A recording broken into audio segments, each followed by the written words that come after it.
Thank you master. ಎಲ್ರು ಧ್ಯಾನಸ್ಥರೇ ಆಗೋಣ. ಒಂದು ಪಕ್ಕದಲ್ಲಿ ಒಂದ್ ಗ್ಲಾಸ್ ನೀರನ್ನ ಕುಡಿದು ಪಕ್ಕದಲ್ಲಿ ಒಂದ್ ಗ್ಲಾಸ್ ನೀರನ್ನ ಇಟ್ಕೊಳ್ಳಿ ಮಾಸ್ಟರ್ಸ್. ಬೆನ್ನು ನೇರವಾಗಿರಲಿ, ಕತ್ತು ನೇರವಾಗಿರಲಿ. ನಿಧಾನವಾಗಿ ಕೆಳಗಡೆ ಜ್ಯೋತಿ ಮ್ಯಾಮ್, ಎಸ್, ಓಕೆ. ಕೆಳಗಡೆ ಕೂತ್ಕೊಳ್ಳೋಂಥವ್ರೆ ಕಾಲ್ಗಳನ್ನ ಈ ರೀತಿ ಲಾಕ್ ಮಾಡ್ಕೊಳ್ಳಿ, ಮತ್ತೆ ಕೈಗಳನ್ನ ಈ ರೀತಿ ಲಾಕ್ ಮಾಡ್ಕೊಳ್ಳಿ. ಮೇಲೆ ಕೆಳಗಡೆ ಕೂತ್ಕೊಂಡಿದ್ರೆ ಚಾಪೆ ಹಾಕೊಳ್ಳಿ, ಇಲ್ಲಾಂದ್ರೆ ಮ್ಯಾಟನ್ನ ಹಾಕೊಳ್ಳಿ. ಬೆನ್ನಿಗೆ ಗೋಡೆಗೆ ಹೊರಕೋಬೇಡಿ ಮಾಸ್ಟರ್ಸ್. ಹಾಗೆ ಸುಖಾಸನದಲ್ಲಿ ಕೂತ್ಕೊಳ್ಳೋಂಥವ್ರೆ ಸೋಫಾ ಮೇಲೆ ಆಗ್ಬೋದು, ಚೇರ್ ಮೇಲೆ ಆಗ್ಬೋದು. ಕಾಲ್ಗಳನ್ನ ಈ ರೀತಿ ಲಾಕ್ ಮಾಡ್ಕೊಂಡು, ಕೈಗಳನ್ನ ಲಾಕ್ ಮಾಡ್ಕೊಂಡು ನಿಧಾನವಾಗಿ ಕಣ್ಣನ್ನು ಮುಚ್ಚುತ್ತಾ ಧ್ಯಾನ ಸರಾಗೋಣ ಮಾಸ್ಟರ್ಸ್. ನಿಧಾನವಾಗಿ 3 ಬಾರಿ ಉಸಿರನ್ನು ತೆಗೆದುಕೊಳ್ಳುತ್ತಾ 3 ಬಾರಿ ನಿಧಾನವಾಗಿ ಉಸಿರನ್ನು ಬಿಡೋಣ ಮಾಸ್ಟರ್ಸ್. ಆನಾಪಾನ ಸತಿ ಧ್ಯಾನವನ್ನ ಮಾಡೋಣ ಮಾಸ್ಟರ್ಸ್. ಆನಾಪಾನ ಸತಿ ಧ್ಯಾನ ಅಂದ್ರೆ ಉಸಿರನ್ನು ತೆಗೆದುಕೊಳ್ಳೋದು, ಒಳಗೆ ಉಸಿರನ್ನು ತೆಗೆದುಕೊಳ್ಳುತ್ತಾ ಉಸಿರನ್ನ ಆಚೆ ಬಿಡುತ್ತಾ ನಿಧಾನವಾಗಿ ನಮ್ಮ ಶ್ವಾಸದ ಮೇಲೆ ಗಮನವನ್ನ ಇಡೋಣ ಮಾಸ್ಟರ್ಸ್. ಮಕ್ಕಳು ಹೇಗೆ ಉಸಿರಾಡ್ತವೆ ಅಂದ್ರೆ ಹೊಟ್ಟೆನ ಉಬ್ಬಿಸ್ಕೊಂಡು ಉಸಿರನ್ನ ಒಳಗೆ ತಗೊಳ್ಳುವಂಥದ್ದು, ಹೊಟ್ಟೆನ ಒಳಗೆ ಎಳ್ಕೊಳ್ತಾ ಉಸಿರನ್ನ ಬಿಡುವಂಥದ್ದು ಮಾಸ್ಟರ್ಸ್. ಅದೇ ರೀತಿ ಯಾವುದೇ ಜಪ ತಪ ಬೇಡ, ಯಾವುದೇ ಮಂತ್ರಗಳ ಉಚ್ಚಾರಣೆ ಬೇಡ ಮಾಸ್ಟರ್ಸ್. ಯಾವುದೇ ಕೆಟ್ಟ ಆಲೋಚನೆಗಳು ಕೂಡ ಹತ್ರ ಸುಳಿದಾಗೆ ಧ್ಯಾನಸ್ಥರಾಗೋಣ. ಆನಾಪಾನಾಸತಿ ಧ್ಯಾನ ಅಂದ್ರೆ 2500 ವರ್ಷಗಳ ಹಿಂದೆ ಗೌತಮ ಬುದ್ಧರು ಪಾಳಿ ಭಾಷೆಯಲ್ಲಿ ಬಳಸಿದಂತ ಪದ masters. I am not mind, I am not body ಅಂದ್ರೆ ನಾನು ಮನಸ್ಸು ಅಲ್ಲ, ನಾನು ದೇಹವೂ ಅಲ್ಲ. ಹಾಗಾದರೆ ನಾನು ಒಂದು ಆತ್ಮ ಅಂತ ತಿಳ್ಕೊಳ್ತಾ ನಮ್ಮ ಉಸಿರಾಟದ ಮೇಲೆ ಗಮನವನ್ನ ಇಡೋಣ masters. Shashikala ma'am, music please.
ನಂತರ ಎಚ್ಚರಿಕೆಯ ಸ್ಥಿತಿಗೆ ಬರೋಣ ಮಾಸ್ಟರ್. ಇನ್ನ 2 ನಿಮಿಷಗಳ ಕಾಲ ಶೂನ್ಯ ಸ್ಥಿತಿಯಲ್ಲಿ ಧ್ಯಾನವನ್ನು ಮಾಡೋಣ ಮಾಸ್ಟರ್ಸ್. ದಯವಿಟ್ಟು ಹೇಳೋ ತನಕ ಯಾರು ಕೂಡ ಕಣ್ಣನ್ನ ಬಿಡಬೇಡಿ ಮಾಸ್ಟರ್ಸ್.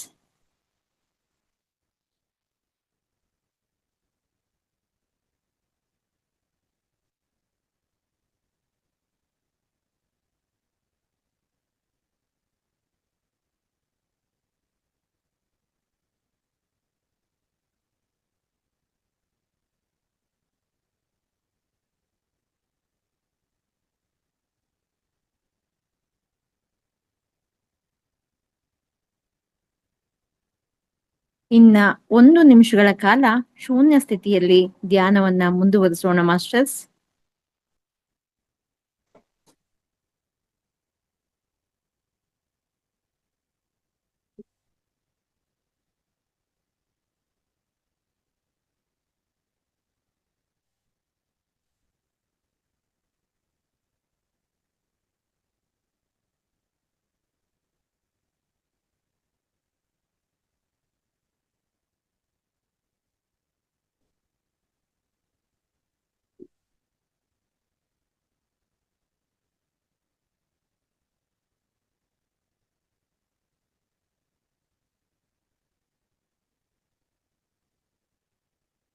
ಇನ್ನ 10 ಸೆಕೆಂಡ್ಗಳ ಕಾಲ ಧ್ಯಾನವನ್ನು ಮಾಡೋಣ ಮಾಸ್ಟರ್ಸ್.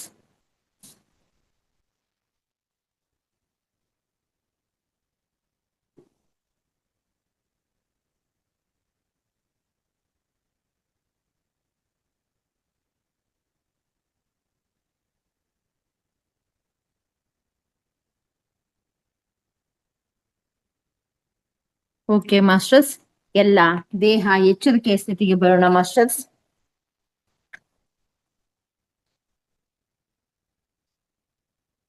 ಕಾಲನ್ನು ಸಡಿಲಿಸಿಕೊಂಡು ಕೈಗಳನ್ನು ಬಿಡಿಸಿಕೊಂಡು ಅಂಗೈಗಳನ್ನು ಉಜ್ಜುತ್ತಾ ಆ ಕೈಗಳ ಶಾಖವನ್ನು ಕಣ್ಣುಗಳ ಮೇಲೆ ಇಟ್ಟುಕೊಳ್ಳೋಣ ಮಾಸ್ಟರ್ಸ್.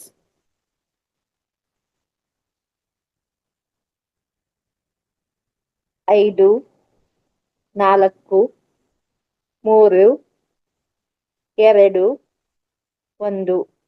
ಓಕೆ ಮಾಸ್ಟರ್ಸ್, ಕೈಗಳನ್ನು ಕಣ್ಣಿನ ಮುಂದೆ ತಂದು ನಿಧಾನವಾಗಿ ಕಣ್ಣನ್ನು ಬಿಡುತ್ತಾ ಹಸ್ತದಲ್ಲಿರುವ ರೇಖೆಗಳನ್ನು ನೋಡುತ್ತಾ ಧ್ಯಾನದಿಂದ ಬರೋಣ ಮಾಸ್ಟರ್ಸ್. Thank you masters. ಇಲ್ಲಿ ತನಕ ನಮ್ಮ ಧ್ಯಾನಕ್ಕೆ ಸಹಕರಿಸಿದಂತ ಪ್ರಕೃತಿ ಮಾತೆಗೆ, ಮಹಾವತಾರ್ ಫೌಂಡೇಶನ್ನ ಸಿಬ್ಬಂದಿ ವರ್ಗದವರಿಗೆ, ನಮ್ಮ ದೇಹಕ್ಕೆ, ಆತ್ಮಕ್ಕೆ ಚಪ್ಪಾಳೆಗಳ ಮೂಲಕ ಕೃತಜ್ಞತೆಯನ್ನ ಸಲ್ಲಿಸೋಣ ಮಾಸ್ಟರ್ಸ್. ಈಗ ಒಂದು ಮನೆಮದ್ದಿನ ಬಗ್ಗೆ ತಿಳಿದುಕೊಳ್ಳೋಣ ಮಾಸ್ಟರ್ಸ್. ಚಳಿಗಾಲ, ಮಳೆಗಾಲ ಬಂತು ಅಂದ್ರೆ ಆ ಸ್ಕಿನ್ನು ತುಂಬಾ ಡ್ರೈ ಆಗುತ್ತೆ, ಜಾಸ್ತಿ ಹೆಚ್ಚಿಗೆ ನೀರು ಕುಡಿಯಕ್ಕಾಗಲ್ಲ. ಅಂತ ಟೈಮಲ್ಲಿ ಸ್ಕಿನ್ ಫುಲ್ ಡ್ರೈ ಆಗಿ ಒಣ ಚರ್ಮ ತರ ಆಗಿ ಇರ್ಚಿ ಆಗುತ್ತೆ, ಅಂದ್ರೆ ತುರುಕಿ ಆಗುತ್ತೆ, ಚರ್ಮದ ಸೋಂಕುಗಳು ಜಾಸ್ತಿ ಆಗ್ತವೆ ಮಾಸ್ಟರ್ಸ್. ಆ ಟೈಮಲ್ಲಿ ನಾವು ಇದಕ್ಕೆ ನಮ್ಮಲ್ಲೇ ಸಿಗುವಂತ ಒಂದು ಮನೆಮದ್ದನ್ನ ಬಳಸ್ಕೋಬಹುದು ಮಾಸ್ಟರ್ಸ್. ಸಾಸಿವೆ ಎಣ್ಣೆಯಲ್ಲಿ 1 ಚಿಟಿಕೆ ಅರಿಶಿಣವನ್ನು ಬೆರೆಸಿ ಸಾಸಿವೆ ಸುಮಾರಾಗಿ ಬೆಚ್ಚಗೆ ಸ್ವಲ್ಪ ಲೋ ಫ್ಲೇಮ್ ಅಲ್ಲಿ ಇಟ್ಕೊಂಡು ಉಗುರು ಬೆಚ್ಚಗೆ ಮಾಡ್ಕೊಂಡು ಅದರಲ್ಲಿ 1 ಚಿಟಿಕೆ ಅರಿಶಿಣವನ್ನು ಬೆರೆಸಿ ಶಿಲೇಂಧ್ರ ಸೋಂಕು ಇರುವ ಕಡೆ, ಅಂದ್ರೆ ಜಾಸ್ತಿ ನೀರಲ್ಲಿ ಓಡಾಡ್ತಾರೆ ಬೇಕಾದ್ರೆ ಪಾದಗಳ ಬೆರಳುಗಳ ಸಂಧಿಗಳಲ್ಲಿ ಸೆಲ್ತು ಬಿಡುತ್ತೆ ಮಾಸ್ಟರ್ಸ್. ತುಂಬಾ ನೋವಾಗುತ್ತೆ, ಪಸ್ ಆಗೋಂತ ಚಾನ್ಸಸ್ ಇರುತ್ತೆ. ಅಂತ ಟೈಮಲ್ಲಿ ಈ ಸಾಸಿವೆ ಎಣ್ಣೆದು 1 ಚಿಟಿಕೆ ಅರಿಶಿಣವನ್ನ ಬೆರೆಸಿ ಸೋಂಕು ಮತ್ತೆ ತುರುಕಿ ಇರುವ ಜಾಗಗಳಿಗೆ, ಆ ಪ್ರದೇಶಗಳಿಗೆ ಹಚ್ಚಿದರೆ ನೈಸರ್ಗಿಕವಾಗಿ ಇದು ನಂಜು ನಿರೋಧಕವಾಗಿ ಕಾರ್ಯವನ್ನು ನಿರ್ವಹಿಸುತ್ತೆ ಮಾಸ್ಟರ್ಸ್. ಇದನ್ನ 1 ತಿಂಗಳು, ಅದು ಮಳೆಗಾಲ ಕಡಿಮೆ ಆಗೋ ತನಕನ ಇಲ್ಲ 1 ತಿಂಗಳ ಕಾಲ ನಾವು ಇದನ್ನ ಮಾಡ್ಕೋಬಹುದು ಮಾಸ್ಟರ್ಸ್. Thank you masters. ಇದಕ್ಕೆ ಅವಕಾಶ ಕೊಟ್ಟಂತ ಮಹಾವತಾರ್ ಫೌಂಡೇಶನ್ ಮತ್ತೆ ರಂಗನಾಥ್ ಗುರೂಜಿ ಮತ್ತೆ ಗೀತಾ ನಾಯಕ್ ನಟಿ ಮೇಡಮ್ಗೆ ನಾನು ಹೃತ್ಪೂರ್ವಕವಾದ ಧನ್ಯವಾದಗಳನ್ನು ಅರ್ಪಿಸ್ತೇನೆ ಮಾಸ್ಟರ್ಸ್. ಈಗ ಪತ್ರಿಜಿವಾಣಿ. ಅನಾವಶ್ಯಕವಾದ ಮಾತುಗಳು ಬೇಡವೇ ಬೇಡವಂತೆ. ಅನಾವಶ್ಯಕವಾದ ಮಾತುಗಳು ಬೇಡವೇ ಬೇಡವಂತೆ. ಆತ್ಮದ ಆತ್ಮ ಅಂತೆ, ಬಾಯಿಯಲ್ಲಿ ಮೌನವಂತೆ ಅಂತ ಹೇಳ್ತಾ ಇವತ್ತಿನ ಸಮಗ್ರ ಜೀವನ ಶೈಲಿಯಲ್ಲಿ ಜ್ಞಾನ ಹಂಚಿಕೆಯನ್ನ ಕೊಡೋದಕ್ಕೆ ಬರ್ತಿದ್ದಾರೆ ಮಾಸ್ಟರ್ಸ್ ಶ್ರೀಮತಿ ನಾಗಲಲಿತಾ ಮೇಡಮ್ನ, ಮಹಾವತಾರ್ ಬಾಬಾ, ಡಾಕ್ಟರ್ ಸುಭಾಷ್ ಪತ್ರಿಜಿ ಚೈತನ್ಯ ಮಹಾಪ್ರಭುಗಳು, ಸ್ವರ್ಣಮಾಲಾ ಅಮ್ಮನವರು, ಮತ್ತೆ ರಂಗನಾಥ್ ಗುರುಜಿಗಳ ಪರವಾಗಿ, ಗೀತಾ ನಾಯಕ್ ನಟಿ ಮೇಡಮ್ನ ಪರವಾಗಿ, ಎಲ್ಲಾ ಹಾಸ್ಟೆಲ್ ಬಂಧುಗಳ ಪರವಾಗಿ ಅವರಿಗೆ ಸ್ವಾಗತವನ್ನು ಬಯಸೋಣ masters. Nagalalitha ma'am, heartly welcome ma'am ನಿಮಗೆ. ನಮಸ್ತೆ ಮೇಡಮ್. ನಮಸ್ತೆ. ನಮಸ್ತೆ.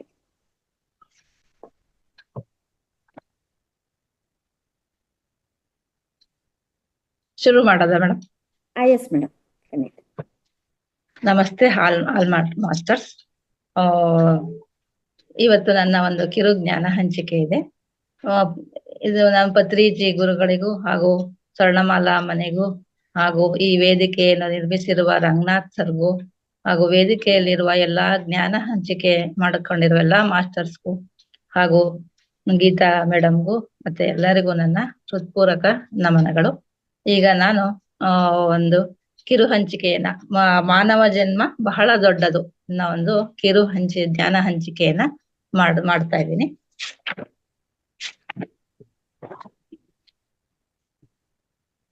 ನಮ್ಮಲ್ಲಿ ಈಗ ಮಾನವ ಜನ್ಮ ಬಹಳ ದೊಡ್ಡದು. ಪ್ರಾಣಿ ಪಕ್ಷಿ ಎಲ್ಲಾ ಒಂದು ಜೀವಿಗಳಿಗೂ ನಮ್ಮ ಮಾನವ ಜನ್ಮ ಬಹಳ ದೊಡ್ಡದು ಅಂತ ಹೇಳ್ತಾರೆ. ಈಗ ನಮ್ಗೆ ನಿಸರ್ಗ ದೇವತೆ ನಮ್ಮೆಲ್ಲರಿಗೂ ಅದ್ಭುತವಾದ ಒಂದು ಬದುಕನ್ನ ನೀಡಿದೆ. ನಮ್ಮ ನಿಸರ್ಗ ದೇವತೆ ನಮಗೆ ಎಲ್ಲರಿಗೂ ಒಂದು ಅದ್ಭುತವಾದ ಬದುಕನ್ನ ನೀಡಿದೆ. ಎಲ್ಲರಿಗೂ ಸಮಾನವಾದ ಬದುಕನ್ನ ಕೊಟ್ಟಿದೆ.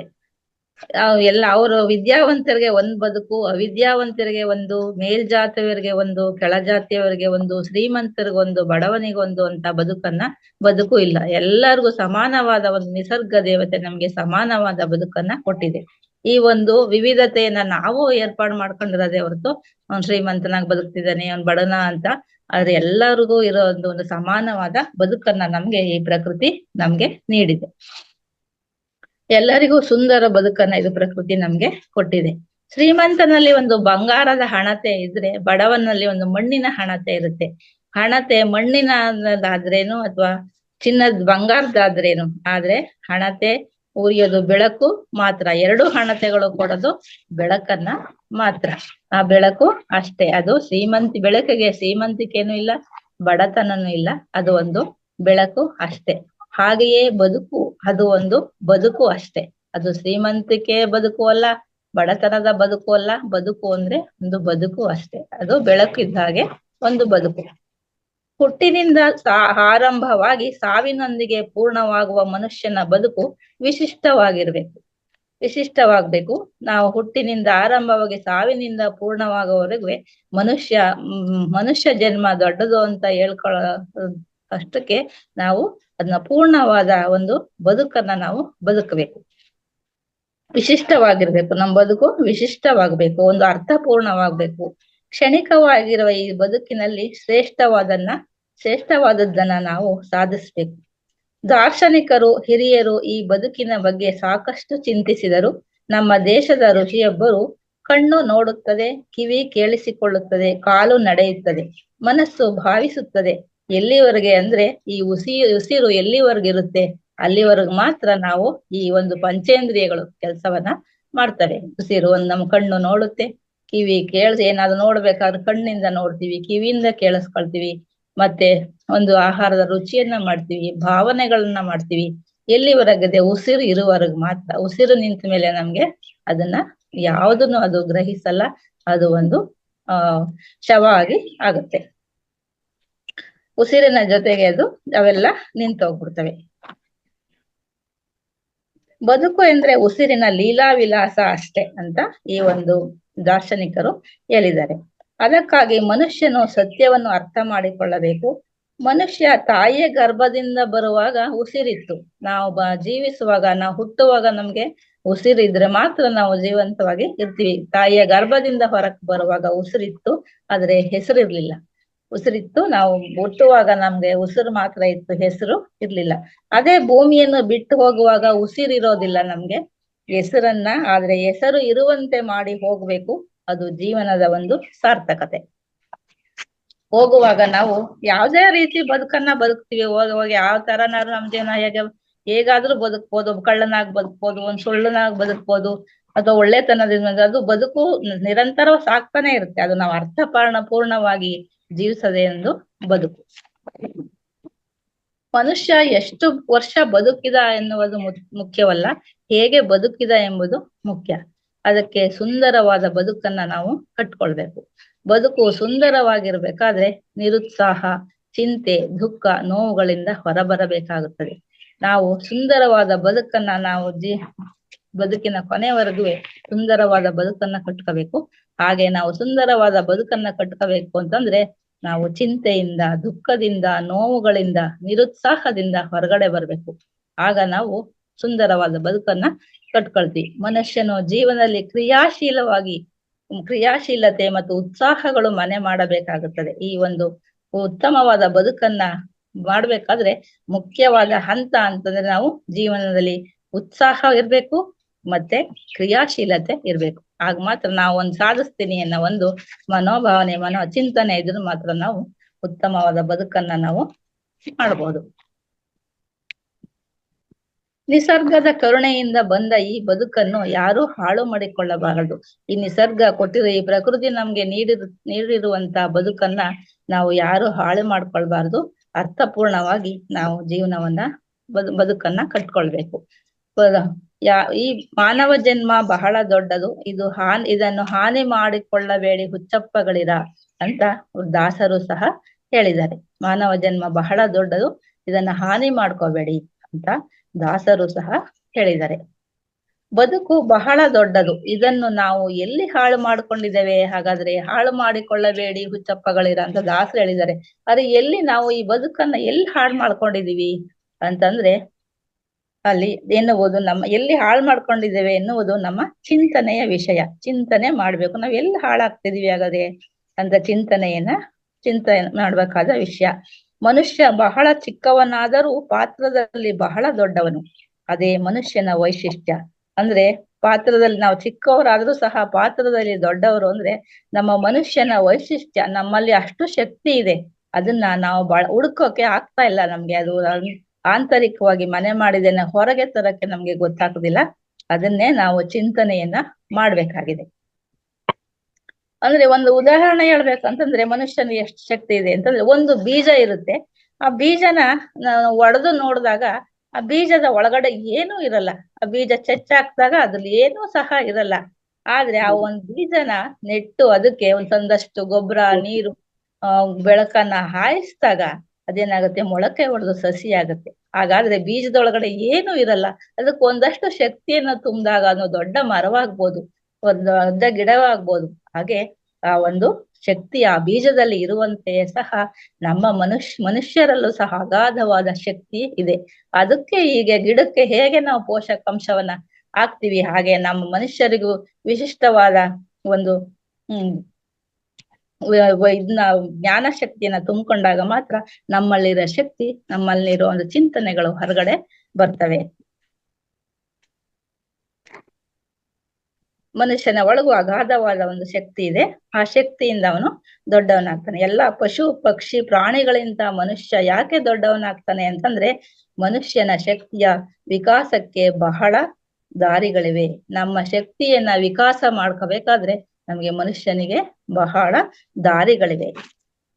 ಯಾವುದು ದೇವರನ್ನು ಒಲಿಸುವ ಪರಿ ಎಂದು ಬಸವಣ್ಣನವರು ಚಿಂತನೆ ಮಾಡಿದರು. ದೇವರನ್ನು ಒಲಿಸಿಕೊಳ್ಳಲು ಹಿಮಾಲಯಕ್ಕೆ ಹೋಗಬೇಕಾಗಿಲ್ಲ, ಉಪವಾಸಗಳನ್ನು ಮಾಡಬೇಕಾಗಿಲ್ಲ. ಮನಸ್ಸಿಗೆ ಶಾಂತಿ, ನೆಮ್ಮದಿ, ಜ್ಞಾನ ದೊರೆಯಬೇಕೆಂದರೆ ಧ್ಯಾನ ಬೇಕು. ಧ್ಯಾನವನ್ನ ಮಾಡ್ಬೇಕು. ಈ ದೇವರು ಹೋಗಿ ಅಲ್ಲೋಗಿ ಗುಂಡಾರಗಳಲ್ಲಿ ಅಥವಾ ಹೊರಗಡೆ ಹೋಗಿ ದೇವಸ್ಥಾನಗಳಿಗೆ ಕೈ ಮುಗಿಯೋದು, ಎಲ್ಲೂ ದೇವರಿಲ್ಲ. ಅದು ನಮ್ಮೊಳಗೆ ದೇವರಿದ್ದಾನೆ. ನಮ್ಮೊಳಗೆ ಒಂದು ಅಂತಃಶಕ್ತಿ ಇದೆ. ಈ ಅಂತಃಶಕ್ತಿಯನ್ನ ನಾವು ಹೊರಗಡೆ ತರಬೇಕಾದ್ರೆ ನಾವು ಧ್ಯಾನವನ್ನ ಮಾಡ್ಬೇಕು ಅಂತ ಬಸವಣ್ಣನವರು ಸಹ ಹೇಳಿದ್ದಾರೆ. ಇನ್ನೊಬ್ಬರ ವಸ್ತುಗಳನ್ನು ನೋಡಿ ಆಸೆ ಪಡುವುದು, ಸುಳ್ಳು ಹೇಳುವುದು, ಕಳ್ಳತನ ಮಾಡುವುದು, ಇನ್ನೊಬ್ಬರ ಮನಸ್ಸಿಗೆ ನೋವಾಗುವಂತೆ ಮಾತನಾಡುವುದು, ಇವುಗಳನ್ನ ಬಿಟ್ರೆ ನೀನೇ ದೇವರಾಗುತ್ತಿ ಎನ್ನುತ್ತಾರೆ ಬಸವಣ್ಣನವರು. ಸುಳ್ಳು, ದುರಾಸೆ, ಸುಳ್ಳು, ಕಳ್ಳತನ, ಇನ್ನೊಬ್ಬರ ಮನಸ್ಸಿಗೆ ನೋವಾಗುವಂತೆ ನಡ್ಕೊಳ್ಳೋದು, ಇದನ್ನ ಇಷ್ಟನ್ನ ಒಂದು ಇಷ್ಟನ್ನ ನಾವು ಬಿಟ್ಟಾಗ ನೀವೇ ದೊಡ್ಡವರಾಗ್ತೀರಿ ಅಂತ ಬಸವಣ್ಣನವರು ಹೇಳ್ತಾರೆ. ನೀವೇ ದೇವರಾಗ್ತೀರಿ ಅವಾಗ ಅಂತ ಬಸವಣ್ಣನವರು ಹೇಳ್ತಾರೆ. ದೇವರು ಎಲ್ಲೂ ಇಲ್ಲ, ನಿಮ್ಮೊಳಗೆ ಇದ್ದಾನೆ, ನಿಮ್ಮ ಅಂತಃಶಕ್ತಿಲೇ ಇದ್ದಾರೆ ಅಂತ ಬಸವಣ್ಣನವರು ಸಹ ಹೇಳ್ತಾರೆ. ಇದೇ ಅಂತರಂಗ ಶುದ್ಧಿ, ಇದೇ ಬಹಿರಂಗ ಶುದ್ಧಿ. ನಾವು ಅಂತರಂಗ ಶುದ್ಧಿ ಮಾಡ್ಕೋಬೇಕಾದ್ರೆ ಈ ಒಂದು ಗುಣಗಳನ್ನ ನಾವು ಕಲಿಸ್ಕೋಬೇಕು. ಮನುಷ್ಯನ ಜೀವನ ಬಹಳ ಅದ್ಭುತವಾಗಿದ್ದು, ಸಣ್ಣ ಸಣ್ಣ ವಿಷಯಗಳಿಗೆ ಸ್ವಾರ್ಥಕ್ಕಾಗಿ ಇದನ್ನು ಹಾಳು ಮಾಡಿಕೊಳ್ಳಬಾರದು. ಮನುಷ್ಯನ ಜೀವನ ಅತ್ಯದ್ಭುತವಾಗಿದೆ, ಆದ್ರೆ ನಾವು ಸಣ್ಣ ಸಣ್ಣ ಆಸೆಗಳಿಗೆ ನಾವು ಅದನ್ನ ಉಪಯೋಗಿಸ್ಕೊತಾ ಇದೀವಿ, ಸ್ವಾರ್ಥಕ್ಕಾಗಿ ಇದನ್ನ ಉಪಯೋಗಿಸ್ಕೊತಾ ಇದೀವಿ. ಇಷ್ಟೇ ನಮ್ಮ ಸಂಸಾರ, ಮನೆ, ಮಕ್ಕಳು, ಗಂಡ ಹೆಂಡತಿ, ಮಕ್ಕಳು, ಅವ್ರ ಮದುವೆ ಮಾಡೋದು, ಮನೆ ಕಟ್ಟೋದು, ಒಂದು ಕೆಲ್ಸ ಸಿಕ್ಬೇಕು, ನಮ್ಮ ಮಕ್ಕಳ ಕೆಲ್ಸ, ಇದೆ. ಇಷ್ಟುಗಳಿಗೆ ಸೀಮಿತವಾಗಿ ನಮ್ಮ ಸಂಬಂಧಗಳು ಒಂದು ಆರ್ಥಿಕವಾಗಿ ಉತ್ತಮ ಆಗ್ಬೇಕು, ಇಷ್ಟರೊಳಗಡೆನೆ ನಾವು ಸುತ್ತಾಡ್ತಿದೀವಿ ಹೊರತು ನಾವು ಸ್ವಾರ್ಥಕ್ಕಾಗಿ ಉಪಯೋಗಿಸ್ತಿದ್ದೇವೆ ಹೊರತು ಅದಕ್ಕಿಂತ ಉತ್ತಮ ಚಿಂತನೆಯನ್ನ ನಾವು ಮಾಡ್ಬೇಕು. ಇದನ್ನ ಸ್ವಾರ್ಥಕ್ಕಾಗಿ ನಮ್ಮ ಈ ಅದ್ಭುತವಾದ ಜೀವನವನ್ನ ಕಡಿಮೆ ಮಾಡ್ಕೋಬಾರ್ದು. ಮನುಷ್ಯ ಮೂಲತಃ ಅನ್ವೇಷಕ, ಆದ್ರೆ ಬಡವನು ಅನ್ವೇಷಣೆ ಮಾಡ್ತಾನೆ, ಶ್ರೀಮಂತನು ಅನ್ವೇಷಣೆ ಮಾಡ್ತಾನೆ, ಇಬ್ರು ಸಹ ಹುಡುಕ್ತಾನೆ ಇರ್ತಾನೆ. ಹಾಗಾದ್ರೆ ಅವ್ರು ಏನ್ ಹುಡುಕ್ತಾ ಇದ್ದಾರೆ, ಏನ್ ಅನ್ವೇಷಣೆ ಮಾಡ್ತಾ ಇದ್ದಾರೆ? ನಮ್ಮ ದಾರ್ಶನಿಕರು ಗುರುತಿಸಿದರು, ಏನನ್ನ ಅನ್ವೇಷಣೆ? ಮನುಷ್ಯ ಸಂತಸ, ಸಮಾಧಾನ, ಸಂತೃಪ್ತಿ ಇವುಗಳ ಹುಡುಕಾಟದಲ್ಲಿದ್ದಾನೆ. ಮನುಷ್ಯ ಹುಡುಕ್ತಾನೇ ಇದ್ದಾನೆ, ಎಲ್ಲ ಹಣ, ಅಂತಸ್ತು, ಆಸ್ತಿ ಎಲ್ಲ ಇರುತ್ತೆ, ಆದ್ರೂ ಅವ್ನಿಗೆ ಏನೋ ತೃಪ್ತಿನೇ ಇಲ್ಲ, ಹುಡುಕ್ತಾನೆ ಇರ್ತಾನೆ. ಏನ್ ಹುಡುಕ್ತಿರ್ತಾನೆ ಅವನು? ಸಂತಸ, ಸಮಾಧಾನ, ಸಂತೃಪ್ತಿ, ಅದನ್ನ ಹುಡುಕ್ತಾನೆ ಇರ್ತಾನೆ, ಹುಡುಕಾಟದಲ್ಲೇ ಇರ್ತಾನೆ. ಇವುಗಳು ಪುಸ್ತಕದ ಶಬ್ದಗಳಾಗಿವೆ ಹೊರತು ಮನುಷ್ಯನ ಮಸ್ತಕಕ್ಕೆ ಬರ್ಲೇ ಇಲ್ಲ. ಈ ಹುಡುಕ್ತಾನೆ ಇದ್ದಾನೆ ಮನುಷ್ಯ, ಅದನ್ನ ನನ್ಗೆ ನೆಮ್ಮದಿನೇ ಇಲ್ಲ ಅಂತಾನೆ. ಎಷ್ಟು ಶ್ರೀಮಂತನಾಗಿರ್ತಾರೆ, ಆದ್ರೆ ಅವ್ರಿಗೆ ಸರಿಯಾಗಿ ಊಟ ಮಾಡಕ್ಕಾಗಲ್ಲ, ಶುಗರು, BP-ನೋ ಏನೋ ಒಂದು ಕಾಯಿಲೆ ಇರುತ್ತೆ, ಅವನಿಗೆ ನೆಮ್ಮದಿ ಇರಲ್ಲ. ಹೀಗೆ ನೆಮ್ಮದಿಯ ಹುಡುಕಾಟಕ್ಕೆ ಮನುಷ್ಯ ಹುಡುಕಾಟನೆ ಮಾಡ್ತಾನೆ ಇದ್ದಾನೆ. ಹಾಗಾದ್ರೆ ಮನುಷ್ಯ ತಪ್ಪಿದ್ದೆಲ್ಲಿ? ಹುಡುಕಾಟ ಮಾಡ್ತಾ ಇದ್ದಾನೆ, ಆದ್ರೆ ಮನುಷ್ಯ ಯಾಕೆ ನೆಮ್ಮದಿ ಇಲ್ಲ? ಏನು ಇವ್ರು ತಪ್ಪಿದ್ದೆಲ್ಲಿ ಅಂತಂದ್ರೆ ತಮ್ಮ ತಿಳುವಳಿಕೆಯಲ್ಲಿ, ತಮ್ಮ ಆಲೋಚನೆಯಲ್ಲಿ ತಪ್ಪಿದೆ. ಇವರು ತಮ್ಮ ತಿಳುವಳಿಕೆ, ಆಲೋಚನೆಗಳಲ್ಲಿ ಎಡುತ್ತಾ ಇದ್ದಾರೆ. ಮನುಷ್ಯ ಎರಡು ಸಂಗತಿಗಳನ್ನ ಅರ್ಥ ಮಾಡ್ಕೊಳ್ಬೇಕು. ವಾಸ್ತವಿಕ ಸತ್ಯ ಮತ್ತು ಸತ್ಯದಂತೆ ತೋರುವ ಸಂಗತಿಯನ್ನ ಅರ್ಥ ಮಾಡಿಕೊಳ್ಳಬೇಕು. ಮನುಷ್ಯ ವಾಸ್ತವಿಕ ಸತ್ಯವನ್ನ ಅರ್ಥ ಮಾಡ್ಕೊಳ್ಬೇಕು ಮತ್ತು ಸತ್ಯದಂತೆ ತೋರುವ ಸಂಗತಿಯನ್ನ ಅರ್ಥ ಮಾಡ್ಕೊಳ್ಬೇಕು. ಮನುಷ್ಯನಿಗೆ ಯಾವುದು ಸತ್ಯ ಎನ್ನುವುದು ಗೊತ್ತಿರ್ಬೇಕು, ಯಾವುದು ಸುಳ್ಳು ಅನ್ನೋದು ಗೊತ್ತಿರ್ಬೇಕು, ಮಿಥ್ಯ ಅನ್ನೋದು ಸಹ ಗೊತ್ತಿರ್ಬೇಕು. ಮಿಥ್ಯವೇ ಸತ್ಯ ಎಂದು ಬದುಕುವುದು ಸಲ್ಲ. ಈ ಸುಳ್ಳನ್ನೇ ಸತ್ಯ ಅಂತ ಮಾಡ್ಕೊಂಡು ನಾವು ಬದುಕೋದು ಇದು ಸರಿಯಲ್ಲ. ಬರುವಾಗಲೂ ಶೂನ್ಯ, ಹೋಗುವಾಗಲೂ ಶೂನ್ಯ. ಜೀವನ ಎಂದರೆ ಶೂನ್ಯ ಸಂಪಾದನೆ ಅಷ್ಟೇ. ನಾವು ಏನನ್ನ ಸಂಪಾದನೆ ಮಾಡಿದ್ರು ಅದು ಹೋಗುವಾಗ ನಾವು ಏನನ್ನು ತೆಗೆದುಕೊಂಡು ಹೋಗಲ್ಲ, ನಾವು ಹೇಗ್ ಬಂದ್ವೋ ಹಾಗೆ ಹೋಗ್ತೀವಿ. ಬದುಕು ಶೂನ್ಯ. ಹಾಗಾಗಿ ನಾವು ಬದುಕಿರೋವರೆಗೆ ಒಳ್ಳೆ ಚಿಂತನೆಯನ್ನ ಮಾಡಿ, ಒಳ್ಳೆ ಆಲೋಚನೆಗಳನ್ನ ಮಾಡಿ ಉತ್ತಮ ಬದುಕನ್ನ ಕಟ್ಕೊಳ್ಬೇಕು. ನಾವು ಏನಾದರೂ ಸಾಧಿಸಬೇಕು ಅಂತಂದ್ರೆ ಜೀವನವನ್ನು ನಿರ್ದಿಷ್ಟ ಉದ್ದೇಶಕ್ಕೆ ಬಳಸ್ಬೇಕು. ನಾವ್ ಏನಾದ್ರೂ ಒಂದು ಸಾಧನೆ ಮಾಡ್ಬೇಕು ಅಂದ್ರೆ ಒಂದು ನಿರ್ದಿಷ್ಟವಾದ ಕ್ಷೇತ್ರಕ್ಕೆ ನಮ್ಮನ್ನ ತೊಡಗಿಸ್ಕೋಬೇಕು, ನಿರ್ದಿಷ್ಟವಾದ ಉದ್ದೇಶವನ್ನ ನಾವ್ ಇಟ್ಕೋಬೇಕು. ಎಲ್ಲಾನು ಕಲಿತೀವಿ ಅಂದ್ರೆ ಎಲ್ಲಾ ತರನು ನಾವು ಮಾಡ್ತೀವಿ ಅಂದ್ರೆ ನಾವು ಮಾಡಕ್ಕಾಗಲ್ಲ. ಒಂದು ನಿರ್ದಿಷ್ಟ ಉದ್ದೇಶವನ್ನ ನಾವು ಇಟ್ಕೋಬೇಕು, ಇಲ್ಲವಾದರೆ ಕೆಡುತ್ತದೆ. ಈ ದೇಹ ಎಂದರೆ ಶಕ್ತಿ ಸಂಚಯ. ಇಚ್ಛಾಶಕ್ತಿ, ಜ್ಞಾನಶಕ್ತಿ, ಕ್ರಿಯಾಶಕ್ತಿ ಎಲ್ಲವೂ ಇದೆ. ಈ ದೇಹದಲ್ಲಿ ಎಲ್ಲಾ ಶಕ್ತಿಗಳು ಇದೆ. ಇಚ್ಛಾ, ಜ್ಞಾನಶಕ್ತಿ, ಕ್ರಿಯಾಶಕ್ತಿ ಎಲ್ಲವೂ ಇದೆ. ಇದು ನಮ್ಮ ದೇಹ ಒಂದು ಮಾನವ ಜನ್ಮ ಒಂದು ಶಕ್ತಿಯ ಬ್ಯಾಂಕ್ ಇದ್ದಂಗೆ. ಅದನ್ನ ಹೇಗ್ ಬಳಸ್ಕೋಬೇಕು ಅನ್ನೋದು ನಮ್ಗೆ ಗೊತ್ತಿರ್ಬೇಕು.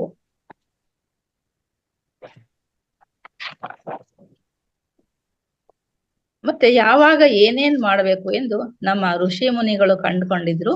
ಮನುಷ್ಯ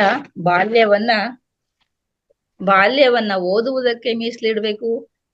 ನೀವು ರೊಕ್ಕ ಗಳಿಸಿದ್ರೆ, ನಾವು ದುಡ್ಡನ್ನ ಗಳಿಸಿದ್ರೆ ನಮ್ಮ ಊರಿನಲ್ಲಿ ಮಾತ್ರ ಶ್ರೀಮಂತ ಆಗ್ತೀವಿ. ನಮ್ಮ ಊರಲ್ಲಿ ಒಬ್ರು ಶ್ರೀಮಂತರು, ನಾವು ದುಡ್ಡಿದೆ ಅಂದ್ರೆ ನಮ್ಮ ಊರಿಗೆ ಮಾತ್ರ ನಾವು ಶ್ರೀಮಂತರಾಗ್ತೀವಿ. ಆದ್ರೆ ಜ್ಞಾನವನ್ನ ಗಳಿಸಿದ್ರೆ ಇಡೀ ವಿಶ್ವದಲ್ಲಿಯೇ ಹೆಸರು ಮಾಡಬಹುದು. ಅದಕ್ಕಾಗಿ ನಾವು ಬರೀ ಹಣಕ್ಕಾಗಿ ನಾವು ಆದ್ಯತೆ ಕೊಡಬಾರ್ದು, ಜ್ಞಾನ ಸಂಪಾದನೆಯನ್ನ ಮಾಡ್ಬೇಕು. APJ ಅಬ್ದುಲ್ ಕಲಾಂ ರವರು ರಾಷ್ಟ್ರಪತಿ ಆದಾಗ ರಾಷ್ಟ್ರ ಭವನ ಒಳಕ್ಕೆ ಅವರು 2 ಸೂಟ್ ಕೇಸ್ ತೆಗೆದುಕೊಂಡು ಹೋದ್ರು. ಒಂದು ಪುಸ್ತಕಗಳದ್ದು, ಇನ್ನೊಂದು ಬಟ್ಟೆಗಳದ್ದು. ಅಲ್ಲಿಂದ ಅವ್ರ ಕೆಲಸ ಮುಗಿದು ಹೊರಗಡೆ ಬರುವಾಗ ಅವ್ರು ಮತ್ತೆ ಅದೇ 2 ಸೂಟ್ ಕೇಸ್ಗಳನ್ನ ವಾಪಸ್ ತರ್ತಾರೆ. ಬಟ್ಟೆಗಳದ್ದು ಮತ್ತೆ ಪುಸ್ತಕಗಳನ್ನ ತರ್ತಾರೆ. ಯಾಕಂತಂದ್ರೆ ಅವರು ಯಾವಾಗ್ಲೂ ಅಲ್ಲಿ ಹೊರಗೆ ಬರುವಾಗ 2 ಸೂಟ್ ಕೇಸ್ ತರ್ತಾರೆ. ಅವರು ಹಣದಿಂದ ಶ್ರೀಮಂತರಾಗ್ಲಿಲ್ಲ, ಜ್ಞಾನದಿಂದ ಶ್ರೀಮಂತರಾಗಿದ್ರು. ಅವರು ಹಣ ಮಾಡೋ ಒಂದು ಉದ್ದೇಶ ಅವ್ರಿರ್ಲಿಲ್ಲ, ಜ್ಞಾನವನ್ನ ಅದೇ ರೀತಿ ಅವರು ಹೊರಗಡೆ ಬರ್ತಾರೆ. ಆದ್ರಿಂದ ಯಾವಾಗಲೂ ಓದುವ ಹವ್ಯಾಸ ಬೆಳೆಸ್ಕೋಬೇಕು, ಧ್ಯಾನ ಮಾಡಿ ಜ್ಞಾನವನ್ನ ಪಡೆಯುವವರಾಗಬೇಕು. ಹೆಚ್ಚು ಹೆಚ್ಚು ಧ್ಯಾನ ಮಾಡಿ ಜ್ಞಾನವಂತರಾಗಬೇಕು. ನಮ್ಮಲ್ಲಿರುವ ಶಕ್ತಿಯ ವಿಕಾಸವನ್ನ ಮಾಡಿಕೊಳ್ಬೇಕು. ಇಷ್ಟು ಹೇಳ್ತಾ ನನ್ನ ಜ್ಞಾನ ಹಂಚಿಕೆಯನ್ನ ಮುಕ್ತಾಯ ಮಾಡುತ್ತೀನಿ ಮೇಡಮ್. Thank you.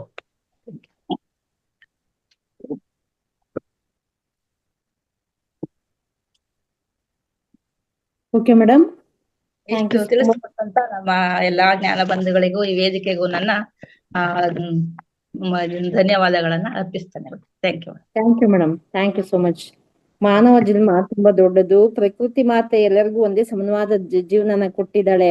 ನಾವು ಧ್ಯಾನದ ಮೂಲಕ ಜ್ಞಾನನ ಪಡ್ಕೊಂಡು ಒಂದು ಉತ್ತಮ ರೀತಿಯಲ್ಲಿ ನಾವು ಜೀವನನ ಮಾಡ್ಬೇಕು ಅಂತೇಳಿ ತುಂಬಾ ಚೆನ್ನಾಗಿ ತಿಳಿಸ್ಕೊಟ್ರು ಮೇಡಮ್. Thank you madam. ಅಂದ್ರೆ ಒಂದು ಯಾವ ರೀತಿ ಒಂದು ಬೀಜನ ಒಡೆದಾಗ ಅದರಲ್ಲಿ ಹಾಕಿದ್ರೆ ಅದ್ರಲ್ಲಿ ಏನು ಸಿಗಲ್ಲ, ಅದನ್ನೇ ಭೂಮಿಗೆ ಹಾಕಿದಾಗ ಅದಕ್ಕೊಂಚೂರು ನೀರು ಗೊಬ್ಬರ ಎಲ್ಲ ಕೊಟ್ಟಾಗ ಅದು ಯಾವ ರೀತಿ ಹೆಚ್ಚಿನ ಫಸಲನ್ನ ಕೊಡುತ್ತೆ ಅನ್ನೋದ್ರ ಮುಖಾಂತರ ಮನುಷ್ಯನು ಕೂಡ ಬರೀ ನಾನು, ನನ್ನ ಹೆಂಡತಿ, ನನ್ನ ಮಕ್ಕಳು, ನನ್ನ ಗಂಡ, ಸಂಸಾರ, ಅವ್ರ ಮಕ್ಕಳು, ಮದುವೆ, ಬರೀ ನಂದು ನಾನು ಅನ್ಕಂಡೇ ಇರೋದಲ್ದೇನೆ ಧ್ಯಾನದ ಮುಖಾಂತರ ಜ್ಞಾನವನ್ನ ಪಡ್ಕೊಂಡು ಅದರ ಮುಖಾಂತರ ನಾವು ಉತ್ತಮವಾದ ಜೀವನವನ್ನ ಮಾಡ್ಬೋದು ಅಂತೇಳಿ ನಾಗಲಲಿತಾ ಮೇಡಮ್ ತುಂಬಾ ಚೆನ್ನಾಗಿ ತಿಳಿಸ್ಕೊಟ್ಟಿದ್ದಾರೆ ಮೇಡಮ್.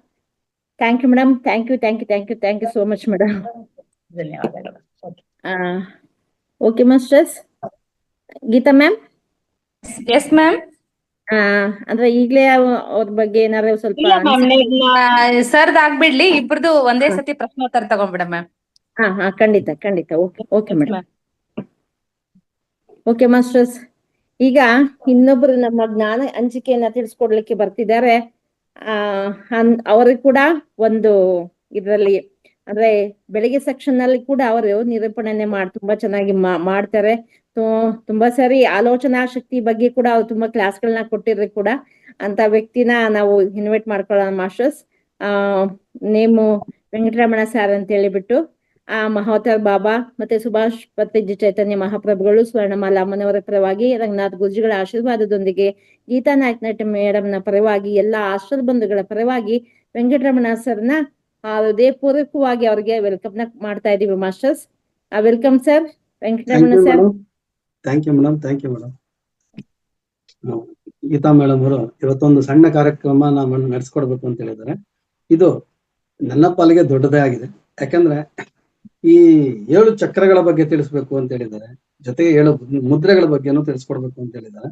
ಈ 7 ಚಕ್ರಗಳು ನಾವು ಯೋಗಾಸನಗಳಲ್ಲಿ ಮಾಡುವಾಗ ನಮ್ಗೆ ಅತಿ ಮುಖ್ಯವಾದಂತಹದ್ದು ವಿಷಯ. ಈ ನಾವು ಜೀವನ ಶೈಲಿಯಲ್ಲಿ ಅಷ್ಟಾಂಗ ಯೋಗದಲ್ಲಿ ಒಟ್ಟು 8 ಆಯಾಮಗಳು ಬರ್ತದೆ. ಅದರಲ್ಲಿ ಮೊದಲನೇದು ಯಮ, ಎರಡನೇದು ನಿಯಮ. ಇವು ಜೀವನಕ್ಕೆ ಅತ್ಯವಶ್ಯಕವಾದ ಪದ್ಧತಿಗಳನ್ನು ಪ್ರತಿಪಾದಿಸುತ್ತದೆ. ಮೂರನೆಯದು ಆಸನ ಹಾಗೂ ದೈಹಿಕ ಕ್ರಿಯೆಗಳಿಂದ ಚೇತನವನ್ನು ತುಂಬುವಂತಹ, ಮಾನಸಿಕ ದೈಹಿಕ ಆರೋಗ್ಯವನ್ನು ಪರಿಪೂರ್ಣತೆಯನ್ನು ನೀಡುವಂತಹ ಈ ಒಂದು ಪದ್ಧತಿಯಾಗಿದೆ ಆಸನ. ಮುಂದೆ 4ನೇದು ಪ್ರಾಣಾಯಾಮ.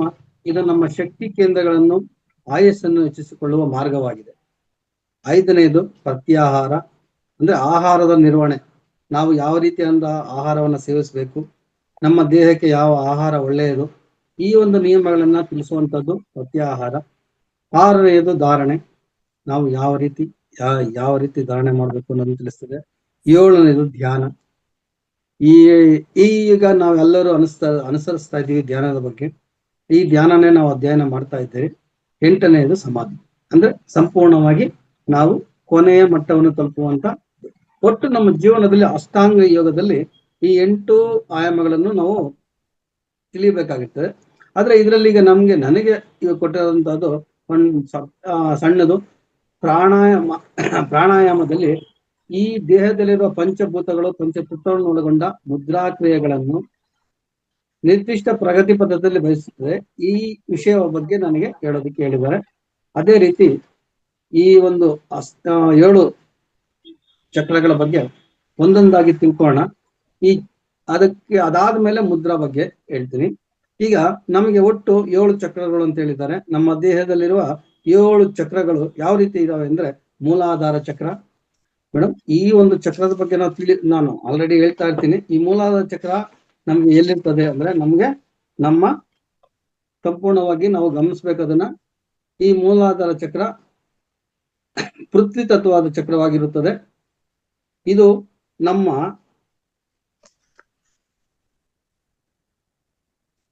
ನಮ್ಮ ಮಲದ್ವಾರ ಮತ್ತು ಜನನೇಂದ್ರಿಯಗಳ ಮಧ್ಯದಲ್ಲಿ ಬೆನ್ನಿನ ಕೆಳಗಡೆ ಸ್ಥಿರವಾಗಿರುತ್ತದೆ.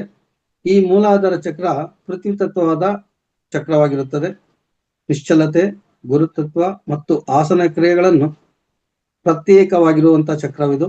ಈ ಚಕ್ರವನ್ನು ನಾವು ಸಂಪೂರ್ಣವಾಗಿ ಅರ್ಥ ಮಾಡಿಕೊಂಡರೆ, ಇದರಲ್ಲಿ ಸಂಪೂರ್ಣವಾಗಿ ಧ್ಯಾನಸ್ಥರಾದ್ರೆ ಇದರಲ್ಲಿ ನಮಗೆ ಪೂರ್ವ ಜನ್ಮದ ಪ್ರಕ್ರಿಯೆ ಕೂಡ ಅರ್ಥ ಆಗುತ್ತೆ.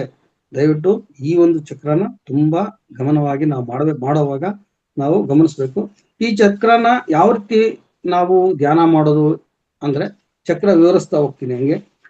ಈ ಚಕ್ರನ ಯಾವ ಒಂದು ಮುದ್ರೆಯಲ್ಲಿ ಮಾಡ್ಬೋದು. ಈಗ ಮುದ್ರೆಯನ್ನು ಇದ್ರ ಜೊತೆಗೆ ತಗೊಂಡ್ಬರ್ತೀನಿ. ಸತತವಾಗಿ ಈ ಮುದ್ರೆಯನ್ನ ಧ್ಯಾನ ಮಾಡ್ಬೇಕಾಗುತ್ತೆ.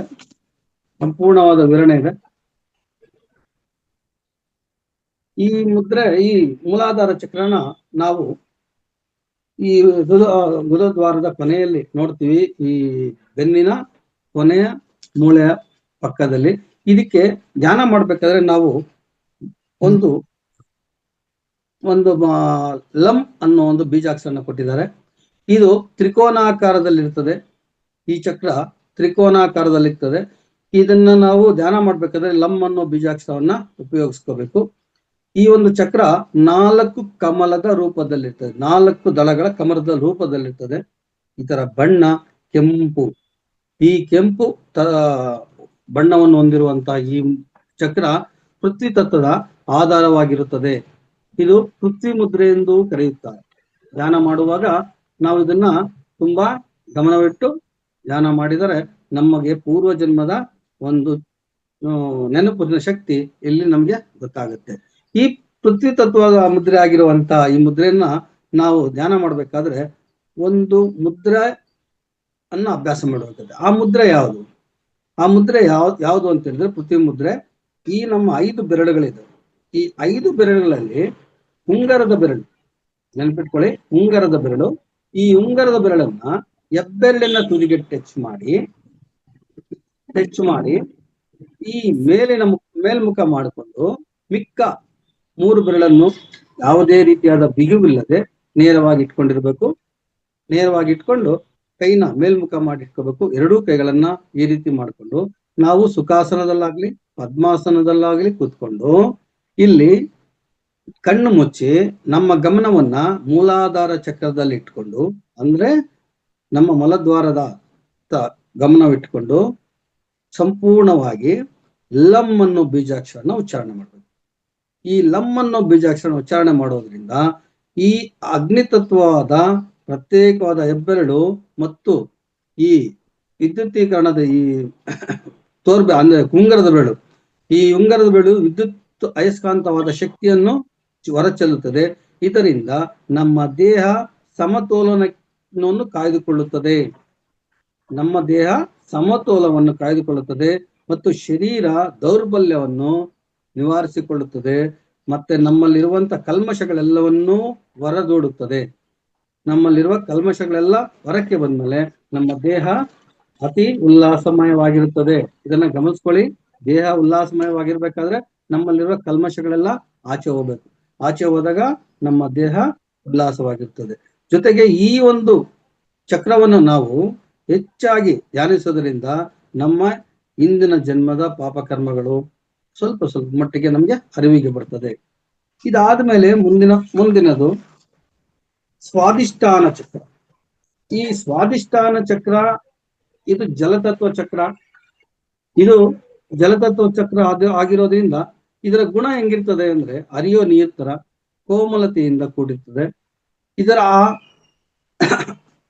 ಇದು ಯಾವುದೇ ರೀತಿಯಾದ ಆಕಾರಕ್ಕೆ ಹೊಂದಿಕೊಳ್ಳುವಂತಹ ಜಲತತ್ವ ಆಗಿರುತ್ತದೆ. ಯಾಕಂದ್ರೆ ನೀರು ಹರಿಯೋ ನೀರು ಬಾಟ್ಲಲ್ಲಿ ಹಾಕಿದ್ರೆ ಬಾಟ್ಲಿಗೆ ಬರ್ತದೆ, ಕಪ್ಪಲ್ಲಿ ಹಾಕಿದ್ರೆ ಕಪ್ಪಗೆ ಬರ್ತದೆ, ಅಥವಾ ಮಡಿಕೆಯಲ್ಲಿ ಹಾಕಿದ್ರೆ ಮಡಿಕೆ ರೂಪದಲ್ಲಿ ಬರ್ತದೆ. ಈ ರೀತಿ ಅದು ತನ್ನ ಅಸ್ತಿತ್ವ ಒಂದೇ ರೀತಿಯಾಗಿರೋದಿಲ್ಲ, ಬದಲಾವಣೆ ಮಾಡಿಕೊಳ್ಳುತ್ತಾ ಇರುತ್ತದೆ.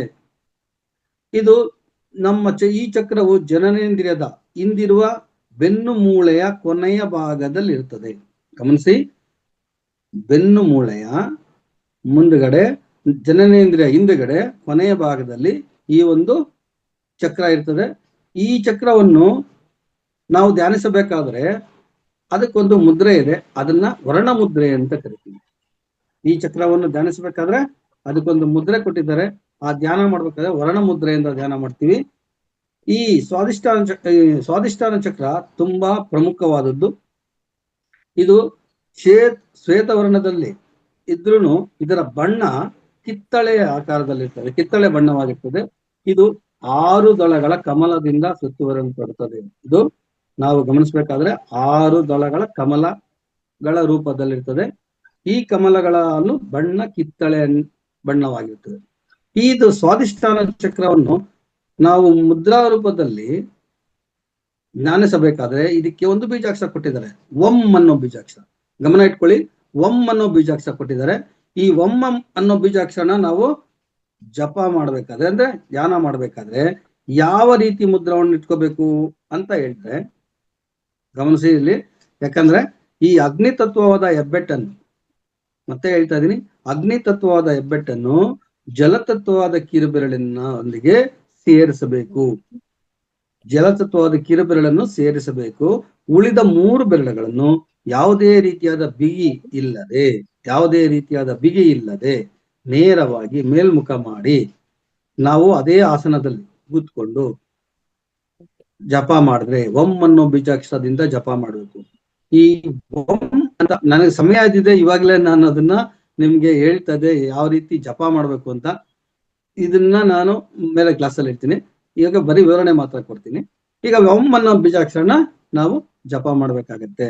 ಈ ಓಂ ಅನ್ನೋ ಬೀಜಾಕ್ಷರ ಜಪ ಮಾಡೋದ್ರಿಂದ ನಮಗೆ ದೇಹದಲ್ಲಿ ನೀರಿನ ಕೊರತೆಯನ್ನ ಇದ್ರೆ ಸಂಪೂರ್ಣವಾಗಿ ನಿವಾರಣೆ ಆಗುತ್ತೆ. ಯಾಕಂದ್ರೆ ನಮ್ಮ ದೇಹ ಜಲತತ್ವದ್ದು, ಸಂಪೂರ್ಣವಾಗಿ 80% ನೀರು ನಮ್ಮ ದೇಹದಲ್ಲಿ ಇರ್ತದೆ ಅಂತ ಎಲ್ಲರೂ ಭಾವಿಸ್ತಾರೆ. ಅದು ನಿಜಾನೇ.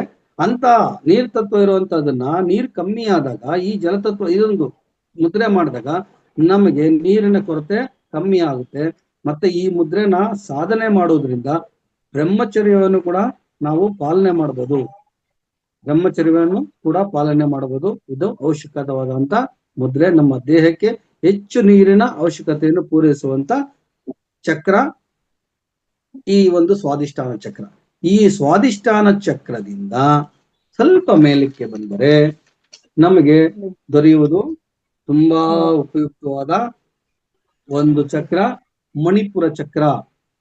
ಮಣಿಪುರ ಚಕ್ರ ಅಗ್ನಿ ತತ್ವವನ್ನು ಸಂಬಂಧಿಸಿರುವಂತದ್ದು.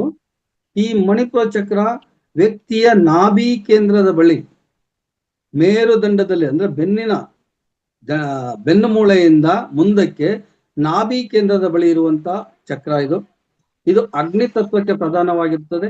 ಆದ್ದರಿಂದ ಈ ಚಕ್ರವನ್ನು ಅಗ್ನಿ ಚಕ್ರ, ಸೂರ್ಯ ಚಕ್ರ ಮತ್ತು ನಾಭಿಯ ಬಳಿ ಇರುವುದರಿಂದ ನಾಭಿ ಚಕ್ರವೆಂದು ಕರೆಯುತ್ತಾರೆ. ಈ ಒಂದು ಚಕ್ರನ 2-3 ಹೆಸರುಗಳಲ್ಲಿ ಕರೀತಾರೆ.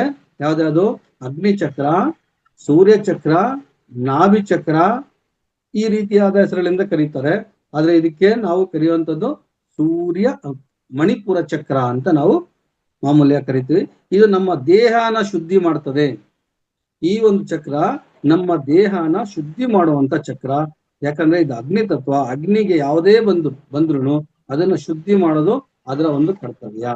ಈ ಚಕ್ರವನ್ನು ಬ್ರಹ್ಮಾಂಡದಲ್ಲಿ ಅಗ್ನಿ ಪ್ರತೀಕವಾದ್ದರಿಂದ ಇದಕ್ಕೆ ಒಂದು ಬೀಜಾಕ್ಷರ ಕೊಟ್ಟಿದ್ದಾರೆ. ಇದನ್ನ ಧ್ಯಾನ ಮಾಡ್ಬೇಕಾದ್ರೆ ರಂ. ಈ ಅಕ್ಷರಗಳನ್ನ ದಯವಿಟ್ಟು ಬರ್ಕೊಂಡಿರಿ, ನಿಮ್ಗೆ ಒಳ್ಳೆ ಅದನ್ನ ಅನುಕೂಲ ಆಗ್ಬೋದು. ರಮ್ ಅನ್ನೋ ಪದದ ಬೀಜಾಕ್ಷರದಿಂದ ನಾವು ಇದನ್ನ ಧ್ಯಾನ ಮಾಡ್ತೀವಿ. ಇದು ತ್ರಿಕೋಣಾಕಾರದಲ್ಲಿ ಇರುವಂತ ಕಮಲಗಳಿಂದ ಅರಳಿರುತ್ತದೆ. ಈ ಮಣಿಪುರ ಚಕ್ರದ ಸುತ್ತ 10 ಪದ್ಮ ದಳಗಳಿರ್ತದೆ. ಈ 10 ಪದ್ಮ ದಳಗಳಿಗೂ ಒಂದೊಂದು ದಳಕ್ಕೂ ಒಂದೊಂದು ಉಪ ಬೀಜಾಕ್ಷರ ಇದೆ. ಈಗ ಸದ್ಯಕ್ಕೆ ರಮ್ ಅನ್ನೋ ಒಂದು ಬೀಜಾಕ್ಷರ ಮಾತ್ರ ತಮ್ಗೆ ತಿಳಿಸ್ತಾ ಇದ್ದೀನಿ. ಈ ರಮ್ ಅನ್ನೋ ಬೀಜಾಕ್ಷರದಿಂದ ನಾವು ಇದನ್ನ ಧ್ಯಾನ ಮಾಡುವುದು. ಇದಕ್ಕೆ ಧ್ಯಾನ ಮಾಡ್ಬೇಕಾದ್ರೆ ಇದಕ್ಕೊಂದು ಮುದ್ರೆ ಬೇಕು. ಯಾವ ಮುದ್ರೆಯಿಂದ ನಾವು ಧ್ಯಾನ ಮಾಡ್ತೀರಿ? ಎಲ್ಲರೂ ಏನ್ ಮಾಡ್ತಾರೆ, ಧ್ಯಾನ ಮುದ್ರೆ ಇಟ್ಕೊಂಡು ನಾವು ಧ್ಯಾನ ಮಾಡ್ಬೋದು. ಆದ್ರೆ ಇದಕ್ಕೆ ಆದ ಒಂದು ಮುದ್ರೆನ ಕೊಟ್ಟಿದ್ದಾರೆ. ಆ ಮುದ್ರೆನೆ ಸೂರ್ಯ ಮುದ್ರೆ. ನೆನ್ಪಿಟ್ಕೊಳ್ಳಿ, ಸೂರ್ಯ ಮುದ್ರೆ. ಈ ಸೂರ್ಯ ಮುದ್ರೆ ಯಾವ ರೀತಿ ಮಾಡ್ಬೇಕು ಅಂದ್ರೆ, ಈ ಪೃಥ್ವಿ ತತ್ವ ಪಾದಕವಾದಂತ ಅನಾಮಿಕ ಅಥವಾ ಉಂಗರದ ಬೆರಳು ಮತ್ತೆ ಹೇಳ್ತಾ ಇದೀನಿ, ಉಂಗರದ ಬೆರಳು ಅವಲೇ ಒಂದ್ಸರಿ ಹೇಳಿದ್ದೆ, ಇವಾಗೂ ಅದೇ ಉಂಗರ ಬೆರಳು ಬರ್ತಾ ಇದೆ, ಕನ್ಫ್ಯೂಸ್ ಮಾಡ್ಕೋಬೇಡಿ. ಅಗ್ನಿ ತತ್ವ ಪ್ರತೀಕವಾದ ಹೆಬ್ಬೆರಳು, ಈ ಎರಡೂ ಬೆರಳನ್ನ ಈ ಹೆಬ್ಬೆರಳಿನ ಮೂಲದಲ್ಲಿ ದಯವಿಟ್ಟು ಅರ್ಥ ಮಾಡ್ಕೊಳ್ಳಿ. ಈ ಹೆಬ್ಬೆರಳಿನ ಮೂಲದಲ್ಲಿ ಈ ಉಂಗರದ ಬೆರಳು ಇಡಬೇಕು. ಅದರ ಮೇಲೆಗಡೆ ಉಂಗರದ ಬೆರಳನ್ನು ಒತ್ತಿ ಹಿಡಿಬೇಕು. ಸೇರಿ ಒತ್ಕೊಂಡು ಹಿಡಿಬೇಕು. ಯಾವಾಗ್ಲೇ ಏನ್ ಮಾಡಿದ್ವಿ, ಪೃಥ್ವಿ ತತ್ವದ ಮುದ್ರಣ ಮತ್ತು ಅಗ್ನಿ ತತ್ವನ ಕೊನೆಯ ಭಾಗಗಳನ್ನು ಸೇರಿಸಿದ್ವಿ. ಆದ್ರೆ ಈಗ ಈ ಒಂದು ಚಕ್ರಕ್ಕೆ ಸಂಬಂಧಪಟ್ಟಂತೆ ಈ ಉಂಗರದ ಬೆರಳನ್ನ ಹೆಬ್ಬೆರಳಿನ ಮೂಲಕ್ಕಿಟ್ಟು ಹೆಬ್ಬೆರಳು ಮೇಲಿಂದ ಉಂಗರದ ಬೆರಳನ್ನ ಪ್ರೆಸ್ ಮಾಡ್ಬೇಕು. ನಿಧಾನವಾಗಿ ಪ್ರೆಸ್ ಮಾಡಿ ಉಳಿದ ಬೆರಳುಗಳನ್ನು ನೇರವಾಗಿ ಇಟ್ಕೋಬೇಕು. ಈ ರೀತಿ ಇಟ್ಕೊಂಡ್ರೆ ಅದರ ಪರಿಣಾಮ ಸತತವಾಗಿ ನಮ್ಗೆ ಒಳ್ಳೆಯ ಫಲಿತಾಂಶ ಕೊಡುತ್ತೆ, ಒಳ್ಳೆ ತೇಜಸ್ಸನ್ನ ಕೊಡುತ್ತೆ. ಈ ರೀತಿ ಕೂತ್ಕೊಂಡು ನಾವು ಜಪ ಮಾಡಬೇಕು. ಇದು ಕನಿಷ್ಠ ಪಕ್ಷ ನಾನು ಪ್ರತಿಯೊಂದು ಮುದ್ರೆನೂ ಹೇಳುವಾಗ ಆ ಒಂದು ಸ್ಥಳದಲ್ಲಿ ಕನಿಷ್ಠ ಪಕ್ಷ ನಮಗೆ ಒಳ್ಳೆಯದಾಗ್ಬೇಕಾದ್ರೆ 20 ರಿಂದ 25 ನಿಮಿಷ, 40 ರಿಂದ 45 ನಿಮಿಷ ಧ್ಯಾನ ಮಾಡ್ಬೇಕಾಗತ್ತೆ ಒಂದೊಂದು ಮುದ್ರೆಗಳು. ಅದೇ ಒಂದೊಂದು ಮುದ್ರೆಯಲ್ಲೂ ನಮಗೆ ಬೇರೆ ಬೇರೆ ರೀತಿಯಾದ ಪರಿಣಾಮಗಳು ಸಿಗ್ತದೆ. ಅದಕ್ಕೆ ಇಲ್ಲಿ ಸಮಯ ಕಮ್ಮಿ ಇರೋದ್ರಿಂದ ನಾನು ಹೇಳ್ತಾ ಇಲ್ಲ. ಇದಕ್ಕೆ ಒಂದ್ ಹೇಳ್ತೀನಿ, ಇದು ಬೊಜ್ಜು ಕರಗಿಸ್ತದೆ, ಥೈರಾಯ್ಡ್ ಮತ್ತು ಪ್ಯಾರಾಥೈರಾಯ್ಡ್ ಗ್ರಂಥಿಗಳ ಮೇಲೆ ಒಳ್ಳೆ ಪರಿಣಾಮ ಬೀರ್ತದೆ ಮತ್ತು ಜೀರ್ಣಕ್ರಿಯೆ ಚೆನ್ನಾಗತ್ತೆ. ಈ ಕೆಲವು ಹಲವಾರು ಉಪಯೋಗಗಳು ಈ ಮುದ್ರೆಯಿಂದ ನಮಗೆ ಸಿಗ್ತದೆ. ಇದು ಯಾವುದು ಚಕ್ರ? ಮಣಿಪುರ ಚಕ್ರ. ಇದರ ಮುದ್ರೆ ಸೂರ್ಯ ಮುದ್ರೆ. ದಯವಿಟ್ಟು ಗಮನ ಇಟ್ಕೊಳ್ಳಿ, ಯಾಕಂದ್ರೆ ಮಾತುಗಳೆಲ್ಲ ಹೇಳ್ತಾ ಮತ್ತೆ ಮರ್ತೋಗ್ಬೋದು. ಇದು ಪುಷ್ಯ ಮುದ್ರೆ ಅಂತ ಕರೀತಾರೆ, ಆದ್ರೆ ಇದನ್ನ ಸೂರ್ಯ ಮುದ್ರೆ ಅಂತ ನಾವು ಕರಿತೀವಿ. ಇದು ಜಠರಾಗ್ನಿ ಅಂದ್ರೆ ಪಚನ ಕ್ರಿಯೆಯಲ್ಲಿ ಹೆಚ್ಚು ಕೆಲಸ ಮಾಡುವಂತ ಈ ಒಂದು ಮುದ್ರೆ. ಇದನ್ನ ಗಮನಿಸ್ಕೊಳ್ಳಿ. ಇದು ಮಣಿಪುರ ಚಕ್ರ ಹೊಟ್ಟೆಯ ಭಾಗದಲ್ಲಿ ಇರುವಂತದ್ದು. ಇದನ್ನ ನಾವು ಆದಷ್ಟು ಕನಿಷ್ಠ ಪಕ್ಷ 40 ನಿಮಿಷ ಆದ್ರೂ ಇದನ್ನ ಧ್ಯಾನ ಮಾಡ್ಬೇಕಾಗುತ್ತೆ. ಮುಂದೆ ಬರುವಂತ ಅನಾಹತ ಚಕ್ರ. ಇದು ತುಂಬಾ ಒಳ್ಳೆ ಚಕ್ರ, ಯಾಕಂದ್ರೆ ನಮ್ಮ ಹೃದಯ ಭಾಗದಲ್ಲಿರುವಂತದ್ದು. ಈ ಚಕ್ರವು ಮೇರುದಂಡದಲ್ಲಿ ಅಂದ್ರೆ ಬೆನ್ನು ಮೂಳೆಯಿಂದ ಮುಂದಕ್ಕೆ ಹೃದಯ ಸಮೀಪದಲ್ಲಿರುವಂತಹ ಚಕ್ರವಿದು. ಈ ಎಲ್ಲರೂ ಹೇಳ್ತಾರೆ ನಿಮ್ಗೆ ಹೃದಯನೇ ಇಲ್ಲ ಅಂತ. ಆ ರೀತಿ ಹೃದಯದಲ್ಲೇ ಇರುವಂತಹ ಚಕ್ರ ಅನಾಹತ ಚಕ್ರ. ಇದು ವಾಯು ತತ್ವವನ್ನು ಹೊಂದಿರ್ತದೆ. ಈ ಅನಾಹತ ಚಕ್ರವು ವಾಯು ತತ್ವದ ಪ್ರಧಾನವಾದ ಶಕ್ತಿ ಕೇಂದ್ರವಾಗಿದೆ. ವಾಯು ಗುಣಗಳಾದ ಅದ್ಭುತ ಶಕ್ತಿ, ಅದ್ಭುತತೆ, ಸ್ವಚ್ಛಂದತೆ, ಆಕಾರ ರಹಿತ ಮತ್ತು ಗಮನ ಶಕ್ತಿಗಳನ್ನು ಹೊಂದಿರುತ್ತದೆ. ಈ ಚಕ್ರದ ಸಾಧನೆಯಿಂದ ವಾಯುವಿಗೆ ಎಲ್ಲಾ ಗುಣಗಳ ವಿಕಾಸವಾಗಿರುತ್ತದೆ. ಈ ಚಕ್ರ ನಮಗೆ ಶ್ವಾಸಕೋಶಗಳು ಮತ್ತೆ ನಮ್ಮ ಪ್ರಾಣಶಕ್ತಿನೇ ಆಗಿರ್ತದೆ. ಈ ಪ್ರಾಣಶಕ್ತಿ ಆಗಿರುವಂತಹ ಈ ಒಂದು ಚಕ್ರನ ನಾವು ಧ್ಯಾನ ಮಾಡ್ಬೇಕಾದ್ರೆ ಅದಕ್ಕೊಂದು ಬೀಜಾಕ್ಷರ ಕೊಟ್ಟಿದ್ದಾರೆ. ಅದು ಎಂ ಅನ್ನೋ ಬೀಜಾಕ್ಷರ ಕೊಟ್ಟಿರ್ತದೆ. ಇದು 6 ತ್ರಿಕೋನಗಳನ್ನು ರಚಿಸಿಕೊಂಡು ಶ್ವೇತವರ್ಣದಲ್ಲಿ ಹೊರಸೂಚಿಸುವ ವೃತ್ತದ ಪರದಿಯಿಂದ 12 ದಳಗಳ ಕಮಲದಿಂದ ಆವೃತವಾಗಿರುತ್ತದೆ. ಅವಳು ಹೇಳಿದ್ದು 10, ಇದು 12. ಈ ದಳಗಳು ನೆನ್ಪಿಟ್ಕೊಳ್ಳಿ, 12. ಇದರ ಬಣ್ಣ ಹಸಿರು. ಈ ಹಸಿರು ಬಣ್ಣದಿಂದ ಕೂಡಿರುವಂತಹ ಈ ಹೃದಯವಂತ ಅನಾಹತ ಚಕ್ರನ ನಾವು ಧ್ಯಾನ ಮಾಡ್ಬೇಕಾದ್ರೆ ಎಂ ಅನ್ನೋ ಬೀಜಾಕ್ಷರನ ನಾವು ಉಪಯೋಗಿಸುವ ಯಾ ಮತ್ತೆ 0 ಎಂ ಈ ಒಂದು ಬೀಜಾಕ್ಷರದಿಂದ ನಾವು ಧ್ಯಾನ ಮಾಡ್ಬೇಕಾಗುತ್ತೆ. ಇದನ್ನು ಅಷ್ಟೇ 40 ರಿಂದ 45 ನಿಮಿಷಗಳ ಕಾಲ ಧ್ಯಾನ ಮಾಡ್ಬೇಕು.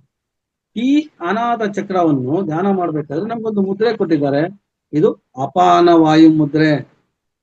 ನೋಡಿ ಮಾಸ್ಟ್ರೆ, ಈ ಅಪಾನ ವಾಯು ಮುದ್ರೆ ಒಂದ್ ರೀತಿ ನಮಗೆ ಎಲ್ಲಾ ಮುದ್ರೆಗಳಿಗೂ ಬೇಕಾಗುವಂತ ಮುದ್ರೆ. ಎಲ್ಲಾ ಕಾಲದಲ್ಲೂ ನಾವು ಈ ಅಪಾನ ವಾಯು ಮುದ್ರೆನ ಮಾಡ್ಕೋಬೇಕಾಗುತ್ತೆ. ಈ ಮುದ್ರೆಗಳು ನಿಮ್ಗೆ ತಿಳಿಸೋವಾಗ ಈ ಮುದ್ರೆಗಳ ಬಗ್ಗೆ ಅಪಾನ ವಾಯು ಮುದ್ರೆ ತುಂಬಾ ಮುಖ್ಯವಾದದ್ದು. ಈ ಮುದ್ರೆ ಆಕಾಶ ತತ್ವವನ್ನು ಪ್ರತಿಪಾದಿಸುತ್ತದೆ. ಆಕಾಶ ತತ್ವ ಅಂದ ತಕ್ಷಣ ನಮ್ಗೆ ಯಾವ ನೆನಪು ಬರ್ತದೆ? ಮಧ್ಯದ ಬೆರಳು. ಆಕಾಶದ ತತ್ವ ಅಂದ ತಕ್ಷಣ ನಮ್ಗೆ ಬರೋದು ಮಧ್ಯದ ಬೆರಳು. ಪೃಥ್ವಿ ತತ್ವ ಅಂದ ತಕ್ಷಣ ನಮಗೆ ಬರೋದು ಉಂಗರದ ಬೆರಳು. ಪೃಥ್ವಿ ತತ್ವ, ಆಕಾಶ ತತ್ವ, ಈ ಎರಡೂ ಬೆರಳುಗಳನ್ನ, ತುದಿಗಳನ್ನ ಅಗ್ನಿ ತತ್ವ ಹೊಂದಿರುವಂತಹ ಬೆರಳಿನ ಜೊತೆಗೆ ನಾವು ಸೇರಿಸಬೇಕು. ಅಗ್ನಿ ತತ್ವ ಹೊಂದಿರುವಂತ ಹೆಬ್ಬೆರಳು, ಪೃಥ್ವಿ ತತ್ವ ಹೊಂದಿರುವಂತ ಉಂಗರದ ಬೆರಳು, ಆಕಾಶ ತತ್ವ ಹೊಂದಿರುವಂತ ಮಧ್ಯದ ಬೆರಳು, ಇವೆರಡುಗಳನ್ನ ಸೇರಿಸಿ ಇನ್ನು 2 ಬೆರಳನ್ನ ನೇರವಾಗಿ ಹಾಗೆ ಬಿಟ್ಟು, ಇದನ್ನು ಅಷ್ಟೇ ಕುಳಿತು ಧ್ಯಾನ ಮಾಡ್ಬೇಕಾದ್ರೆ ಮೇಲ್ಮುಖವಾಗಿ ಇಟ್ಕೊಂಡು ಎಂ ಅನ್ನೋ ಬೀಜಾಕ್ಷರದಿಂದ ನಾವು ಧ್ಯಾನ ಮಾಡ್ಬೇಕಾಗುತ್ತೆ. ನೆನ್ಪಿಟ್ಕೊಳ್ಳಿ, ಎಂ ಅನ್ನೋ ಬೀಜಾಕ್ಷರದಿಂದ ನಾವು ಧ್ಯಾನ ಮಾಡ್ಬೇಕಾಗುತ್ತೆ. ಇದು ನಮ್ಮ ದೇಹದಲ್ಲಿ ಪ್ರತಿ ಕ್ಷಣ ಅತ್ಯುನ್ನತವಾದ ಕಲ್ಮಶಗಳಿಂದ ಕೂಡಿರುವಂತಹದ್ದ ಎಲ್ಲವನ್ನು ಶುದ್ಧಿ ಮಾಡುತ್ತೆ. ಮನಸ್ಸು ನಿರ್ಮಲವಾಗಿರುವ ಮಾಡುತ್ತದೆ. ಸದ್ಭಾವನೆಗಳು, ಸಹನೆ, ಪ್ರಶಾಂತತೆ, ವಿಶ್ವಾಸ, ಆಂತರಿಕ ಪ್ರಜ್ಞೆ ಇವೆಲ್ಲಕ್ಕೂ ನಮ್ಗೆ ಈ ಒಂದು ಚಕ್ರ ಕಾರಣವಾಗುತ್ತದೆ. ಪ್ರೇಮ, ಶಾಂತಿ, ಕರುಣ ಹಾಗೂ ಮಿತ್ರತ್ವ ಗುಣಗಳನ್ನು ಇದರ ಈ ಒಂದು ಆಧ್ಯಾತ್ಮಿಕ ಶಕ್ತಿಗಳಿಂದ ಇದನ್ನು ಧ್ಯಾನ ಮಾಡಿದ್ರೆ ನಮ್ಗೆ ಬರ್ತದೆ. ಎಲ್ಲರೂ ಹೇಳ್ತಾರೆ, ಏನೋ ನೀವು ಹೃದಯನೇ ಇಲ್ವಾ ಅಂತ ಕೇಳ್ತಾರೆ, ಇನ್ನು ಕರುಣೆನೇ ಇಲ್ವಾ ಅಂತ ಕೇಳ್ತಾರೆ. ಈ ಕರುಣೆ, ಹೃದಯ ಎಲ್ಲ ನಮ್ಗೆ ಉತ್ಪತ್ತಿ ಆಗುವಂತೆ ತೋರಿಸುವಂತ ಚಕ್ರ ಈ ಅನಾಹತ ಚಕ್ರ. ಇದು ಹೃದಯದಲ್ಲಿರ್ತದೆ. ಇದಕ್ಕೆ ಪ್ರತಿದಿನ ನಾವು ಬೆಳಗಿನ ಇಲ್ಲಾಂದ್ರೆ ಸಾಯಂಕಾಲ ನಾವು 40 ನಿಮಿಷದಿಂದ 45 ನಿಮಿಷ ಈ ಒಂದು ಧ್ಯಾನ ಮಾಡ್ಬೇಕು. ಇದಕ್ಕೆ ಅಪಾನ ವಾಯು ಮುದ್ರೆ ಜೊತೆ ಸೇರಿಸ್ಬೇಕು. ಈ ಅಪಾನ ವಾಯು ಮುದ್ರೆ ಅಥವಾ ವಾಯು ಮುದ್ರೆ ಅಂತ ಇದನ್ನ ಏನ್ ಕರಿತೀವಿ, ಇದು ರಾಜಮುದ್ರೆ ತರ. ಮುದ್ರೆಗಳಲ್ಲಿ ಇದು ರಾಜಮುದ್ರೆ ತರ. ಇದು ಅನಾಹತ ಚಕ್ರದ ಅಭ್ಯಾಸ ಇಂದ ಬರುತ್ತದೆ. ಮುಂದೆ ನಮ್ಗೆ ವಿಶುದ್ಧಿ ಚಕ್ರ ಅಥವಾ ಆಕಾಶ ಚಕ್ರ ಅಂತ ಇದಕ್ಕೆ ಆಕಾಶ ಮುದ್ರೆ ಒಂದು ಬರ್ತದೆ. ವಿಶುದ್ಧಿ ಚಕ್ರ. ಈ ವಿಶುದ್ಧಿ ಚಕ್ರ ನಮಗೆ ಈ ಬೆನ್ನಿನ ಕುತ್ತಿಗೆ ಭಾಗದಿಂದ ಮುಂದೆ ಈ ಗಂಟಲು ಬಳಿ ಇರುತ್ತೆ. ಈ ಗಂಟಲು ಬಳಿ ಇರ್ತದೆ. ಇದನ್ನ ವಿಶುದ್ಧಿ ಚಕ್ರ ಅಂತ ನಾವು ಕರಿತೀವಿ. ಇದು ಆಕಾಶ ತತ್ವಕ್ಕೆ ಪ್ರಧಾನವಾದ ಚಕ್ರ. ಆದ್ದರಿಂದ ಆಕಾಶ ತತ್ವವನ್ನು ಗುಣಗಳಾದ ನಿರ್ಮಲತೆ, ಅನಂತತೆ, ಅನಂತ ವ್ಯಾಪಕತೆ ಹಾಗೂ ಶೂನ್ಯತೆಗಳನ್ನು ವಿಶುದ್ಧಿ ಚಕ್ರದ ಸಾಧನೆಯಿಂದ ನಮ್ಗೆ ಲಭ್ಯವಾಗುತ್ತದೆ. ಅಂದ್ರೆ ನಿರ್ಮಲತೆ, ಅತಿ ಶುದ್ಧವಾಗಿರುವಂತದ್ದು ನಿರ್ಮಲತೆ ನಮ್ಗೆ ಲಭ್ಯವಾಗುತ್ತದೆ. ಯಾಕಂದ್ರೆ ಇದು ಆಕಾಶ ತತ್ವ.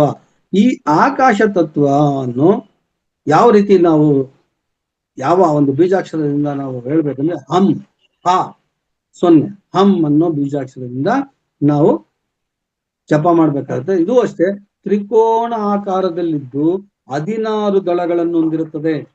ಇಲ್ಲಿ ನಮಗೆ 16 ದಳಗಳನ್ನಿರುವಂತಹ ತ್ರಿಕೋನಾಕಾರದಲ್ಲಿ ಇರ್ತದೆ. ಅದು ಕಮಲ ದಳಗಳು. ಎಲ್ಲಾನು ಅಷ್ಟೇ, ಎಲ್ಲ ಕಮಲ ದಳಗಳೇ. ಅದು 16 ದಳ. ಇದು ಅವಲ್ಲ ಹೇಳಿದ್ದು ಬೇರೆ, ಈಗ 16 ದಳಗಳು ಹೊಂದಿರುತ್ತದೆ. ಇದರ ಬಣ್ಣ ನೀಲಿ ಬಣ್ಣ. ಅರ್ಥ ಮಾಡ್ಕೊಳ್ಳಿ, ಇದರ ಬಣ್ಣ ನೀಲಿ ಬಣ್ಣ. ಇದು ನಮ್ಗೆ ಹೆಚ್ಚಾಗಿ ಗಂಟ್ಲಲ್ಲಿ ಆಗುವಂತ ಪ್ರತಿಯೊಂದನ್ನು ನಮ್ಮ ಶ್ವಾಸ. ಇವಾಗ ನಾವ್ ಹೇಳ್ತಾ ಇರ್ತೀವಿ ಶ್ವಾಸ ಶ್ವಾಸ ನೋಡಿ ಅಂತ. ಇಲ್ಲಿ ಏನಾದ್ರು ಹೆಚ್ಚು ಕಮ್ಮಿ ಆದ್ರೆ ಈ ಗಂಟ್ಲಲ್ಲೇ ಶ್ವಾಸ ಬರೋದು, ಇಲ್ಲೇ ಪ್ರಾಣವಾಯು ಹೋಗುವಂತದ್ದು. ಇದು ತುಂಬಾ ಮುಖ್ಯವಾದ ಸ್ಥಳ ನಮ್ಗೆ. ಈ ಪ್ರಾಣವಾಯುವನ್ನ ತಗೊಳ್ಳುವಂತದಕ್ಕೆ, ಈ ವಾಯು ತತ್ವ ಹೊಂದಿರೋದಕ್ಕೆ ಇದು ಈ ವಿಶುದ್ಧಿ ಚಕ್ರ ನಮ್ಗೆ ಭಾರಿ ಪ್ರಾಮುಖ್ಯತೆಯನ್ನ ಕೊಡ್ತದೆ. ಧ್ಯಾನವರೆಗೆ ಈ ಒಂದು ಶ್ವಾಸನ ತಗೊಳ್ಳೋದು ಬಿಡೋದು ಗಮನಿಸೋದಕ್ಕೆ ತುಂಬಾ ಅನುಕೂಲವಂತಾಗಿರುವಂತ ಮುದ್ರೆ. ಇದಕ್ಕೆ ಆಕಾಶ ಮುದ್ರೆ ಅಂತ ಹೇಳಿದ್ನಲ್ಲ ಅವಾಗಲೇ. ಈ ಮುದ್ರೆನ ಯಾವ ರೀತಿ ಮಾಡಬೇಕು ಅಂದ್ರೆ, ಆಕಾಶ ಮುದ್ರೆ ಅಂದ ತಕ್ಷಣ ನಿಮ್ಗೆ ನೆನಪು ಬರೋದು ಯಾವುದು? ಮಧ್ಯದ ಬೆರಳು. ಮಧ್ಯದ ಬೆರಳು, ಈ ಮಧ್ಯದ ಬೆರಳು ಮತ್ತೆ ಅಗ್ನಿ ತತ್ವವನ್ನು ಹೊಂದಿರುವಂತ ಹೆಬ್ಬೆರಳು. ಈ ಅಗ್ನಿ ತತ್ವವನ್ನು ಹೊಂದಿರುವಂತ ಹೆಬ್ಬೆರಳು ತುದಿಯನ್ನು, ಬೆರಳ ತುದಿಯನ್ನು ಬಲವಾಗಿ ಒತ್ತಬೇಕಾಗಿಲ್ಲ, ಅರ್ಥ ಮಾಡ್ಕೊಳ್ಳಿ. ಈ ಹೆಬ್ಬೆರಳು ತುದಿಗೆ ಮಧ್ಯದ ಬೆರಳು ನೆಡಬೇಕು, ಗಮನಿಸ್ಕೊಳ್ಳಿ. ಅವಲ್ಲ ಏನ್ ಹೇಳಿದೆ, ಆಕಾಶ ತತ್ವದಲ್ಲಿ ಈ ರೀತಿ ಇಟ್ಕೋಬೇಕು ಅಂತ ಹೇಳಿದೀನಿ, ನೆನ್ಪಿಟ್ಕೊಳ್ಳಿ. ಬಿಗಿಯಾಗಿ ಪ್ರೆಸ್ ಮಾಡ್ಬೇಕಾಗಿಲ್ಲ, ನೇರವಾಗಿ ಇಟ್ಕೊಂಡು ಮೇಲ್ಮುಖವಾಗಿ ಇಟ್ಕೊಂಡು ನಾವು ಇದನ್ನ ಧ್ಯಾನ ಮಾಡ್ಬೇಕಾಗುತ್ತೆ. ಇಲ್ಲಿ ಅವಲ್ಲ ಹೇಳಿದ ಹಮ್ ಅನ್ನೋ ಬೀಜಾಕ್ಷರ, ಇದೆಲ್ಲ ದಳಗಳಿದೆ, ದಳಗಳನ್ನ ನಾನು ತೋರಿಸಿದ್ರೆ ಆಗತ್ತೆ, ಆತರ ಇಲ್ಲಿ ಕಾಣಿಸೋದಿಲ್ಲ. ಹಮ್ ಅನ್ನೋ ಬೀಜಾಕ್ಷರ, ಇದನ್ನ ಉಚ್ಚಾರಣೆ ಮಾಡಬೇಕು. ಈ ರೀತಿ ಇಟ್ಕೊಂಡು ನಾವು ಮೇಲ್ಮುಖವಾಗಿ ನಾವು ಧ್ಯಾನ ಮಾಡ್ಬೇಕಾಗುತ್ತೆ. ಇದು ಶ್ರವಣ ದೋಷ. ಶ್ರವಣ ದೋಷ ಅಂದ್ರೆ ಕಿವಿಗಳಲ್ಲಿ ಏನಾದ್ರು ದೋಷ ಇದ್ರೆ ಹೋಗುತ್ತೆ. ಮತ್ತೆ ನಮ್ಮ ಮೂಳೆಗಳು ಏನಾದ್ರು ಸೋದಿದ್ರೆ, ಈ ಆಕಾಶ ತತ್ವಕ್ಕೆ ಸಂಬಂಧಪಟ್ಟಿದ್ದು ಮೇಯ್ನು ಮೂಳೆಗಳು, ಅದನ್ನು ಇದರಿಂದ ಪರಿಹಾರ ಮಾಡ್ಕೋಬಹುದು. ಈ ಆಕಾಶ ತತ್ವನ ಗಮನಿಸ್ಕೊಳ್ಳಿ. ಮತ್ತೆ ಹೃದಯಕ್ಕೆ ಸಂಬಂಧಪಟ್ಟಂತ ಯಾವ್ದಾದ್ರು ಸಣ್ಣ ಕಾಯಿಲೆಗಳು ಇದ್ರೇನು ಇದರಿಂದ ಹೋಗಲಾಡಿಸ್ಬೋದು. ಆ ರೀತಿಯಾದ ಒಂದು ವಿಶಿಷ್ಟ ಗುಣವನ್ನು ಹೊಂದಿರುವಂತ ವಿಶುದ್ಧಿ ಚಕ್ರ. ಜೊತೆಗೆ ಈ ಮುದ್ರೆ ನಾವು ಮಾಡ್ಬೇಕಾದ್ರೆ ಕನಿಷ್ಠ ಪಕ್ಷ ಬೆಳಗ್ಗೆ 25 ನಿಮಿಷ ಮಾಡಿದ್ರೆ ಇದರ ಸಂಪೂರ್ಣ ಪರಿಹಾರ ನಮಗೆ ಸಿಗ್ತದೆ. ಸುಮ್ಮನೆ ಏನೋ ಒಂದು 5 ನಿಮಿಷ 10 ನಿಮಿಷ ಮಾಡಿದ್ರೆ ಯಾವ ಮುದ್ರೆಗೂ ನಮಗೆ ಪರಿಹಾರ ಸಿಗೋದಿಲ್ಲ. ಅದಕ್ಕೆ ಒಂದು 25 ನಿಮಿಷ ನಾವು ಮಾಡ್ಬೇಕಾಗುತ್ತೆ. ಮುಂದೆ ಆಜ್ಞಾ ಚಕ್ರ. ಈ ಚಕ್ರ ತುಂಬಾ ಇಂಪಾರ್ಟೆಂಟ್ ಆಗುತ್ತೆ. ಯಾಕೆಂದ್ರೆ ಈ ಚಕ್ರ ಇರೋದಿಲ್ಲಿ, ಈ ಚಕ್ರ ಇರೋದು ನಮ್ಗೆ ಈ ಹಣೆ ಮಧ್ಯದಲ್ಲಿ. ಹಣೆ ಮಧ್ಯದಲ್ಲಿ ಧ್ಯಾನ ಮಾಡುವಾಗ ಹೇಳ್ತಾನೆ ಇರ್ತಾರೆ, ಹಣೆ ಮಧ್ಯದಲ್ಲಿ ನೋಡಿ, ಹಣೆ ಮಧ್ಯದಲ್ಲಿ ಅಂತ ನಮ್ಮ ಗುರುಗಳು. ಅಂದ್ರೆ ಪಿಂಗಳ ಮತ್ತು ಸುಷುಮ್ನ ನಾಡಿಗಳ ಮಧ್ಯೆ ಇರುವಂತ ಒಂದು ಚಕ್ರ ಇದು. ಈ ಸುಷುಮ್ನ ಮತ್ತು ಪಿಂಗಳ ನಾಡಿಗಳ ಮಧ್ಯೆ ಇರುವಂತಹ ಚಕ್ರನ ನಾವು ತ್ರಿವೇಣಿ ಸಂಗಮ ಅಂತಾನು ಕರಿತೀವಿ. ತ್ರಿವೇಣಿ ಸಂಗಮ ಅಂದ್ರೆ ಗಂಗಾ, ಯಮುನಾ, ಸರಸ್ವತಿ 3 ನದಿಗಳ ಪವಿತ್ರತೆಯ ಸಂಗಮದಂತಿರುವಂತಹ ಸ್ಥಳ ಈ ನಮ್ಮ ಜಾಗ. ಇದು ಪ್ರಜ್ಞಾಚಕ್ರ, ಆಜ್ಞಾಚಕ್ರವೆಂದು ಇದನ್ನ ಕರೀತಾರೆ.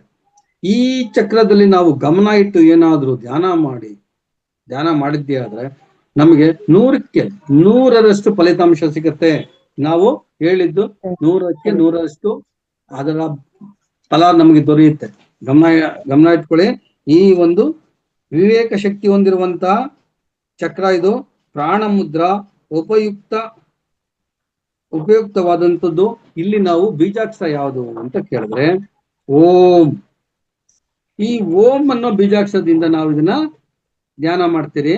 ಈ ಓಂ ಅನ್ನೋ ಬೀಜಾಕ್ಷರದಿಂದ ಧ್ಯಾನ ಮಾಡುವಾಗ ಇಲ್ಲಿ ನೋಡಿ, ಅಲ್ಲೆಲ್ಲ 14 ದಳಗಳು ಬರ್ತದೆ, 12 ದಳ ಬಂತು. ಅದೇ ಇಲ್ಲಿ ತ್ರಿಕೋನಾಕೃತಿಯಲ್ಲಿ ಒಂದು ತ್ರಿಕೋನಾಕೃತಿ ಬಂದು ಮತ್ತು ಇದಕ್ಕೆ ವಿರುದ್ಧವಾಗಿ 2 ಕಮಲ ದಳಗಳು ಬರ್ತದೆ. ಇಲ್ಲಿ 2 ಕಮಲ ದಳಗಳು ಬರ್ತದೆ, ತ್ರಿಕೋನಾಕೃತಿ ಇರ್ತದೆ. ತ್ರಿಕೋನಾಕೃತಿಯಲ್ಲಿರುವಂತ 2 ಕಮಲ ದಳಗಳನ್ನು ಹೊಂದಿರ್ತದೆ.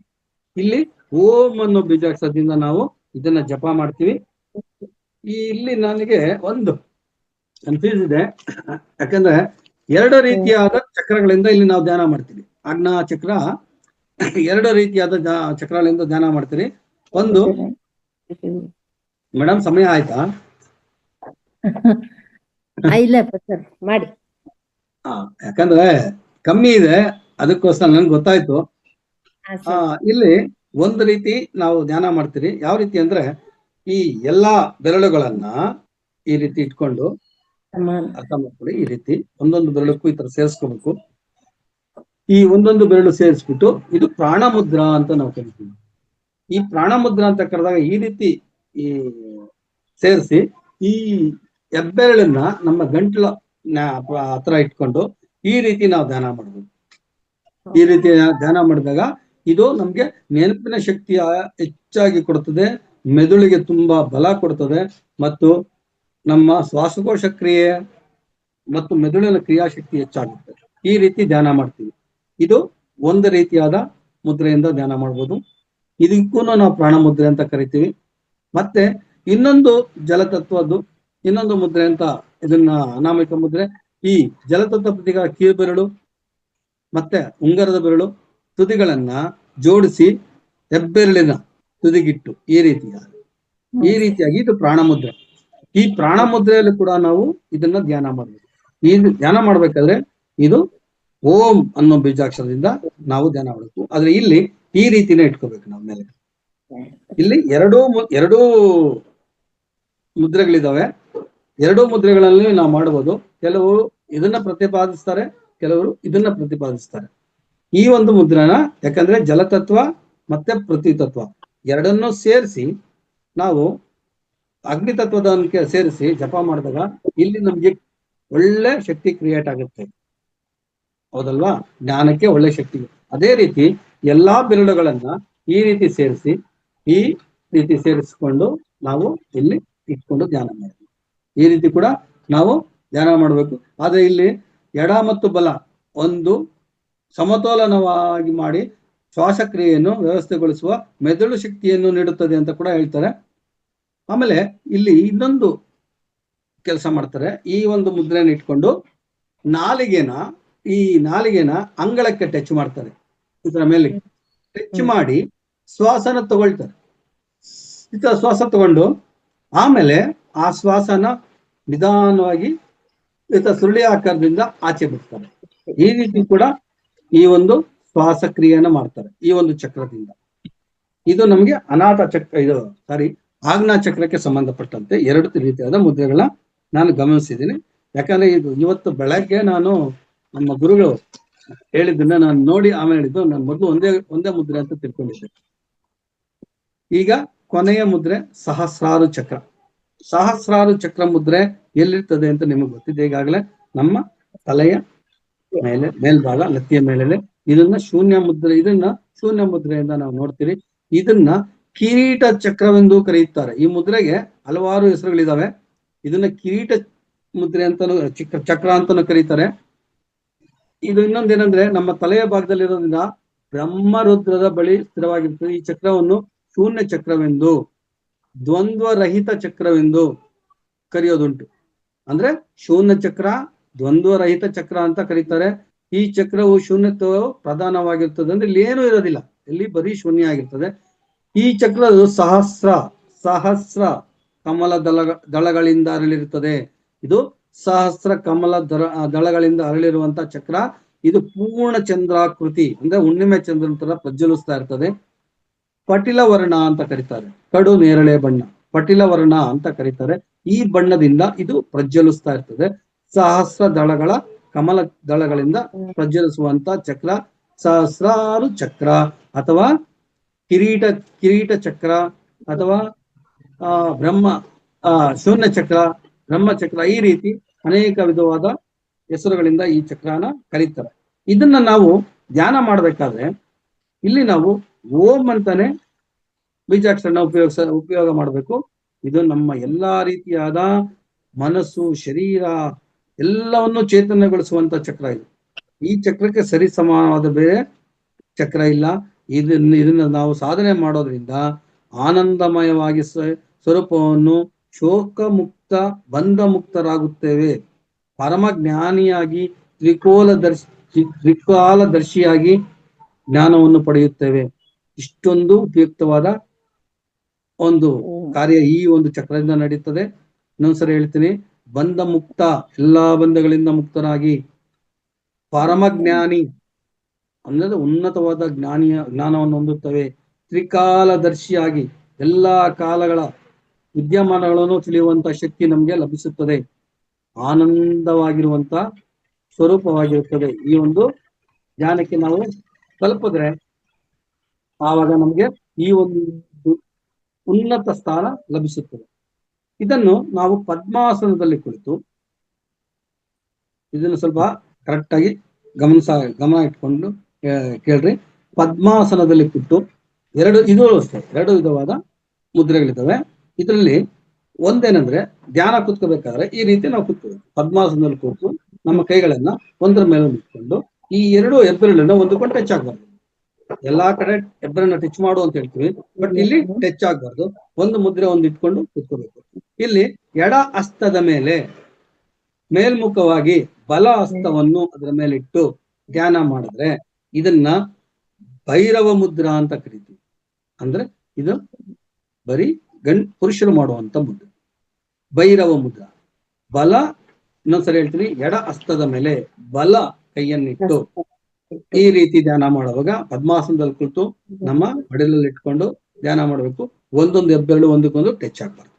ಈ ರೀತಿ ಮಾಡುವಾಗ ಇದನ್ನ ಭೈರವಾಸನ ಅಂತ ಕರಿತೀವಿ. ಅದೇ ರೀತಿ ಬಲ ಹಸ್ತ, ಎಡ ಹಸ್ತ, ಬಲ ಹಸ್ತದ ಮೇಲೆ ಎಡ ಹಸ್ತವನ್ನಿಟ್ಟು ರಿವರ್ಸ್ ಎಡ ಹಸ್ತವನ್ನಿಟ್ಟು ನಾವು ಧ್ಯಾನ ಮಾಡಬೇಕಾದ್ರೆ ಇದನ್ನ ಭೈರವಿ ಮುದ್ರಾ ಅಂತ ಕರಿತೀವಿ. ಭೈರವಿ ಅಂತ ಕರಿತೀವಿ.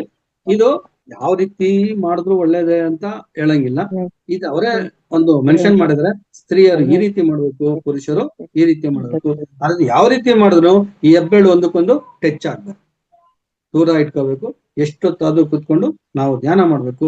ಈ ಧ್ಯಾನ ಮಾಡ್ಬೇಕಾದ್ರೆ ನಮ್ಗೆ ಕನಿಷ್ಠ ಪಕ್ಷ ಮಿನಿಮಮ್ ಎಷ್ಟೊತ್ತಾದ್ರೂ ಅರ್ಧ ಗಂಟೆ ಮೇಲಾದ್ರೂ ಮಾಡ್ಬೇಕು. ಅದಕ್ಕೆ ಕಮ್ಮಿ ಮಾಡಿದ್ರೆ ಇದರಿಂದ ಏನು ಪ್ರಯೋಜನ ಇಲ್ಲ ಅಂತ ಹೇಳ್ತಾರೆ. ಈ ಧ್ಯಾನ ನಾವು ಅತಿ ಮುಖ್ಯವಾಗಿ ನಾವು ಮಾಡ್ತೀವಿ. ಅದನ್ನ ದಯವಿಟ್ಟು ಗಮನಿಸಿ ನಿಧಾನವಾಗಿ ಮಾಡಿ. ಯಾಕಂದ್ರೆ ಇದು ತುಂಬಾ ಉಪಯುಕ್ತವಾದಂತ ಮುದ್ರಾ. ಅದು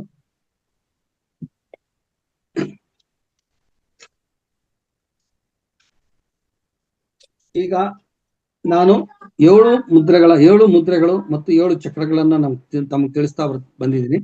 ಈ 7 ಚಕ್ರಗಳು ಮೂಲಾಧಾರ ಚಕ್ರ, ಪೃಥ್ವಿ ಮುದ್ರಾ, ನೆನ್ಪಿಟ್ಕೊಳ್ಳಿ, ಇನ್ನೊಂದ್ಸರಿ ಹೇಳ್ತಾ ಇದ್ದೀನಿ.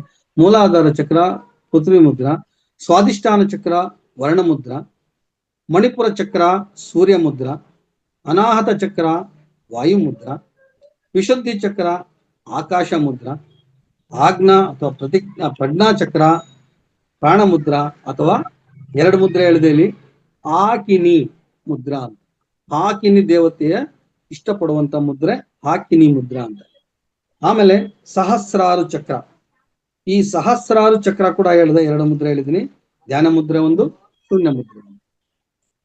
ಶೂನ್ಯ ಮುದ್ರೆ ಈ ರೀತಿ, ಧ್ಯಾನ ಮುದ್ರೆ ಈ ರೀತಿ. ಈ ಎಲ್ಲಾ ಮುದ್ರೆಗಳನ್ನ ನಿಮ್ಗೆ ಹೇಳಿದೀನಿ. ಇದಕ್ಕೆ ಮೂಲಾಧಾರ ಚಕ್ರಕ್ಕೆ ಕೆಂಪು ಬಣ್ಣ, ಸ್ವಾಧಿಷ್ಠಾನ ಚಕ್ರಕ್ಕೆ ಕಿತ್ತಳೆ ಬಣ್ಣ, ಮಣಿಪುರ ಚಕ್ರಕ್ಕೆ ಹಳದಿ ಬಣ್ಣ, ಅನಾಹತ ಚಕ್ರಕ್ಕೆ ಹಸಿರು ಬಣ್ಣ, ವಿಶುದ್ಧಿ ಚಕ್ರಕ್ಕೆ ನೀಲಿ ಬಣ್ಣ, ಆಜ್ಞಾ ಅಥವಾ ಪ್ರಜ್ಞಾ ಚಕ್ರಕ್ಕೆ ಇಂಡಿಗೋ, ಸಹಸ್ರಾರು ಚಕ್ರಕ್ಕೆ ನೇರಳೆ. ಇದರಲ್ಲಿ ಇಷ್ಟು ಚಕ್ರಗಳ ಬಗ್ಗೆ ನಾನು ಧ್ಯಾನ ಮಾಡಿಸ್ತೀರ ಕೇವಲ ವಿವರಣೆ ಮಾತ್ರ ಕೊಟ್ಟಿದ್ದೀನಿ. ಇದನ್ನ ಮಾಡ್ಬೇಕಾದ್ರೆ ನೀವು ಒಂದ್ಸರಿ ಒಂದು ಕ್ಲಾಸಲ್ಲಿ ಮಾಡ್ಬೋದು. ಮಿನಿಮಮ್ ಒಂದ್ ಪೂರ್ತಿ ಎಲ್ಲಾನು ಶ್ವಾಸ. ಆಜ್ಞಾ ಚಕ್ರಕ್ಕೆ ಬಣ್ಣ ಹೇಳಿ ಇನ್ನೊಂದ್ಸರಿ ಕ್ಲಿಯರ್ ಆಗಿ ಗೊತ್ತಾಗಿಲ್ಲ ಮೇಡಮ್. ಯಾವ್ದು ಆಜ್ಞಾ ಚಕ್ರ? ಆಜ್ಞಾ ಚಕ್ರನ ಬಣ್ಣ ಇಂಡಿಗೋ ಮೇಡಮ್. ಇಂಡಿಗೋ ಅಂತ ಹೇಳಿದೆ ಅಂದ್ರೆ ಕಡು ನೀಲಿ ಅಂತ ಬರ್ತದೆ, ಗೊತ್ತಲ್ವಾ? ಗೊತ್ತಾಯ್ತು. ಇದು ಚಕ್ರಗಳಲ್ಲಿ ಇದರ ಪ್ರಧಾನವಾದದ್ದು ಮುದ್ರೆಗಳು ಮಾತ್ರ ತಿಳಿಸಿದ್ದೀನಿ. ಈ ಮುದ್ರೆಗಳು ಒಂದೊಂದು ರೀತಿ ಒಂದೊಂದು ತರ ಬರ್ತದೆ. ಕೇವಲ ನಾನು ಚಕ್ರಗಳಿಗೆ ಸಂಬಂಧಪಟ್ಟಂತ ಮುದ್ರೆಗಳನ್ನ ಹೇಳಿದ್ದೀನಿ. ಮುದ್ರೆಗಳ ಬಗ್ಗೆ ಹೇಳ್ಬೇಕಾದ್ರೆ ಅದು ಇನ್ನೂ ಸ್ವಲ್ಪ ಜಾಸ್ತಿ ಇದೆ ಮೇಡಮ್. ಆಯ್ತಾ ಟೈಮು? ಸರ್ ಆಯ್ತು ಸರ್, ಥ್ಯಾಂಕ್ ಯು ಸರ್. ಅದೇ ಮುದ್ರೆಗಳ ಬಗ್ಗೆ ವಿವರಣೆ ಕೊಡಕ್ ಆಗ್ಲಿಲ್ಲ ನನಗೆ. ಅದು ಡೌಟ್ ಇತ್ತು, ಹಾಗಲ್ಲ ಆದಷ್ಟು ಶಾರ್ಟ್ ಮಾಡಿದೆ ಮೇಡಮ್, ತುಂಬಾ ಕಮ್ಮಿ ಮಾಡಿದೆ. ಇವಾಗ 4 ಪೇಜ್ ಇರೋದನ್ನ ಒಂದೊಂದು ಪೇಜ್ ತಗೊಂಡ್ಬಂದ್ರು ಅದನ್ನ ಪೂರ್ತಿ ಮಾಡಕ್ ಆಗಲ್ಲ. ಸರ್ ಇದ್ರ ಬಗ್ಗೆ ಇನ್ನೊಂದ್ಸರಿ ನೀವು ಒಂದೊಂದ್ಸರಿ ಕ್ಲಾಸ್ ನ ಕೊಡಿ ಸರ್. ಯಾಕೆಂದ್ರೆ 10 ನಿಮಿಷ 20 ನಿಮಿಷಕ್ಕೆಲ್ಲ ಇದನ್ನೆಲ್ಲ ತಿಳ್ಕೊಳ್ಳೋಂಥದ್ದಲ್ಲ. ಒಂದು 40-45 ನಿಮಿಷ ಕಮ್ಮಿ ಮಾಡಕ್ ಹೋದ್ರೆ ಪದಗಳು ಬರ್ತಾ ಇಲ್ಲ ಮೇಡಮ್. ಪದಗಳನ್ನ ನಾನು ಸೇರಿಸಿ ಕಮ್ಮಿ ಮಾಡಿ ಹೇಳಿದೀನಿ. ದಯವಿಟ್ಟು ಏನಾದ್ರೆ ಕ್ಷಮಿಸಿ. ಸರ್ ಇಲ್ಲ, ತುಂಬಾ ಚೆನ್ನಾಗಿದೆ. ತುಂಬಾ ಒಳ್ಳೇದು. ಖಂಡಿತ ಸರ್, ಖಂಡಿತ. ಅಲ್ಲ ತುಂಬಾ ಚೆನ್ನಾಗಿದೆ ಸರ್. ಬಗ್ಗೆ ಕ್ವಶನ್ಸ್ ಇದ್ರೆ ಕೇಳಿ, ಏನಾದ್ರು ಡೌಟ್ ಇದ್ರೆ ಕೇಳಿ. ಸ್ವಲ್ಪ ಒಂದ್ 5 ನಿಮಿಷ ವಿವರಣೆ ಕೊಡ್ತೀನಿ. ಯಾವ್ದು ಬೇಕಾದ್ರೂ ವಿವರಣೆ ಕೊಡ್ತೀನಿ. ಯಾಕಂದ್ರೆ ತುಂಬಾ ಕಮ್ಮಿ ಸಮಯದಲ್ಲಿ ಕಮ್ಮಿ ಮಾಡಿ ಶಾರ್ಟ್ ಮಾಡಿ ಹೇಳ್ಬೇಕಾದ್ರೆ ಕಷ್ಟ ಆಗುತ್ತೆ ಸರ್. ಖಂಡಿತ ಸರ್, ತುಂಬಾ ಚೆನ್ನಾಗಿ ತಿಳಿಸ್ಕೊಟ್ರಿ ಮದ್ವೆಗಳ ಬಗ್ಗೆ. ಅವು ಯಾವ ತತ್ವವನ್ನ, ಒಂದು ಜಲತತ್ವ ಆಗಿರ್ಬೋದು ಇದು, ಅದಕ್ಕೆ ಯಾವ ಬೀಜಾಕ್ಷರ ಮಂತ್ರ ಇರ್ಬೋದು, ಅದು ಎಷ್ಟು ದಳಗಳಿಂದ ಕೂಡಿದೆ, ಅದು ಯಾವ ಬಣ್ಣ ಇರ್ಬೋದು ಅನ್ನೋದ್ರ ಬಗ್ಗೆ ಎಲ್ಲ ತುಂಬಾ ಚೆನ್ನಾಗಿ ತಿಳಿಸ್ಕೊಟ್ರಿ sir. Thank you sir, thank you so much. Okay masters, ಇಲ್ಲಿ ತನಕ 7 ಚಕ್ರಗಳ ಬಗ್ಗೆ ಮತ್ತೆ ಅವು ನಮ್ಮ ಯಾವ ಮೂಲಾಧಾರ ಚಕ್ರ ಆಗಿರ್ಬೋದು, ಸ್ವಾದಿಷ್ಠಾನ ಚಕ್ರ ಆಗಿರ್ಬೋದು, ಮಣಿಪುರ ಚಕ್ರ ಆಗಿರ್ಬೋದು, ಅನಾಥ ಚಕ್ರ ಆಗಿರ್ಬೋದು, ವಿಶುದ್ಧಿ ಚಕ್ರ ಆಗಿರ್ಬೋದು, ಆಜ್ಞಾ ಚಕ್ರ ಆಗಿರ್ಬೋದು, ಎಲ್ಲಾ ಚಕ್ರಗಳ ಬಗ್ಗೆ ಅವು ಯಾವ ತತ್ವನ್ನ ಹೊಂದಿದವೆ, ಮತ್ತೆ ಅವುಗಳ ಮುದ್ರೆ ಯಾವುದು, ಮತ್ತೆ ಅವುಗಳ ಬಣ್ಣ ಯಾವುದು, ಅವುಗಳಿಂದ ನಮ್ಮ ಆರೋಗ್ಯ ಯಾವ ರೀತಿ, ಅಂಗಾಂಗಗಳು ಯಾವ ರೀತಿ ಇದು ಶುದ್ಧ ಆಗ್ತವೆ ಅನ್ನೋದ್ರ ಬಗ್ಗೆ ಇಲ್ಲಿ ತನಕ ವೆಂಕಟರಮಣ ಸರ್ ತುಂಬಾ ಚೆನ್ನಾಗಿ ತಿಳಿಸ್ಕೊಟ್ಟಿದ್ದಾರೆ ಸರ್. ಓಕೆ ಮಾಸ್ಟರ್ಸ್, ಯಾರಿಗಿಲ್ಲ ನಿಮ್ಮ ಅನಿಸಿಕೆ ಏನಿದೆ, ಹಾಗೆ ಏನಾದ್ರು ಪ್ರಶ್ನೆಗಳಿದ್ರೆ ದಯವಿಟ್ಟು ಕೇಳಿ ಮಾಸ್ಟರ್ಸ್, ಹ್ಯಾಂಡ್ ರೈಸ್ ಮಾಡಿ. ಮೇಡಮ್, ಈ ಮುದ್ರೆಗಳ ಬಗ್ಗೆ ಬೆಳಗ್ಗೆ 11 ಗಂಟೆ ಬ್ಯಾಚ್ ಅಲ್ಲಿ ದಿನಕ್ಕೊಂದು ಮುದ್ರಾ ಕಾರ್ಯಕ್ರಮ ಹೇಳ್ತಾ ಇರ್ತೀನಿ. ಅಲ್ಲಿ ಸಂಪೂರ್ಣವಾಗಿ ಒಂದೇ ಮುದ್ರೆ ಹೇಳೋದ್ರಿಂದ ಸಂಪೂರ್ಣ ವಿವರಣೆ ಕೊಡ್ತೀನಿ ಮೇಡಮ್ ಅಲ್ಲಿ. ಖಂಡಿತ ಸರ್, ಇನ್ಮೇಲೆ ನಾನು ಜಾಯ್ನ್ ಆಗ್ತೀನಿ ಸರ್. 1-2 ದಿನದಿಂದ ಅದು ಜಾಯ್ನ್ ಆಗಕ್ ಆಗ್ಲಿಲ್ಲ.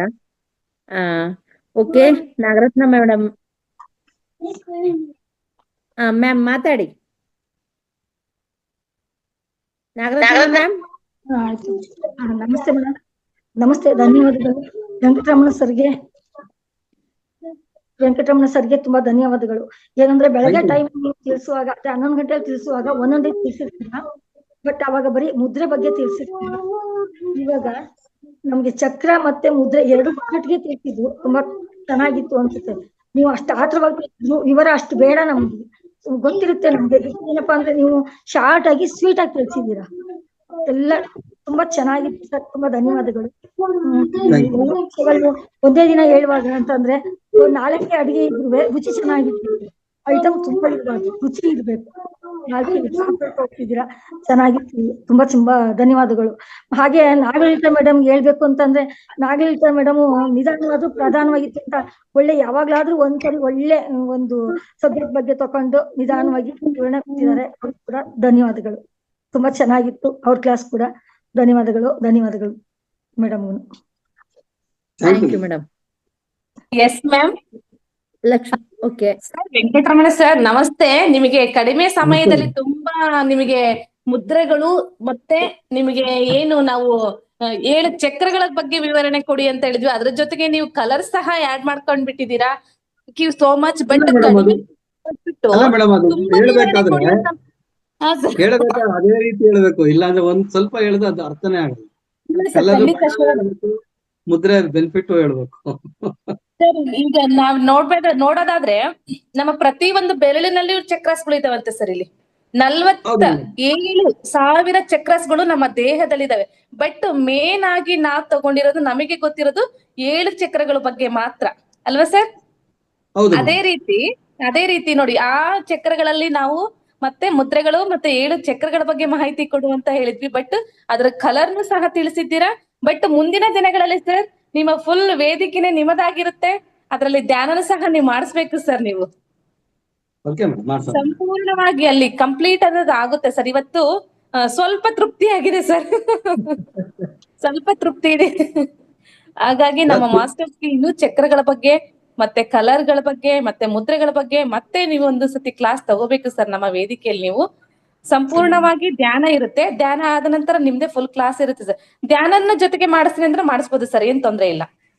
ಅಲ್ಲ, ಮುದ್ರೆ ಜೊತೆಗೆ ಅಲ್ಲಿ ಹೇಳಿದ್ರೆ ಬರೀ ತೀರಿ ಕೊಟ್ರೆ ಆಗೋದಿಲ್ಲ. ಆ ಮುದ್ರೆನೂ ನಿಮ್ ಕೈಯಲ್ಲಿ ಮಾಡಿಸ್ಬೇಕಾಗತ್ತೆ. ಅದದ್ದು ಮತ್ತೆ ಒಂದು ಬೀಜಾಕ್ಷರ ಮಂತ್ರನೂ ಸಹ ನಾವು ಆಡ್ ಮಾಡ್ಕೋಬೇಕು ಸರ್. ಹೌದು ಮೇಡಮ್, ಮುದ್ರೆನ ಹಿಡ್ಕೊಂಡು ನಾವು ಧ್ಯಾನ ಮಾಡೋದಕ್ಕೆ ಕೂತ್ಕೊಂಡಾಗ ಅದಕ್ಕೆ ಒಂದೊಂದಕ್ಕೂ ಸಮಯ ಅಂತ ಬೇಕಾಗುತ್ತೆ. ಅದು ಮಾಡಿದಾಗ ಅದು ಸಂಪೂರ್ಣವಾಗಿ ಅರ್ಥ ಆಗುತ್ತೆ. ಆ ಮುದ್ರೆಗೆ ಸಂಬಂಧಪಟ್ಟಂಗೆ ವಿವರಣೆನೂ ಕೊಡ್ಬೋದು ಆ ರೀತಿ.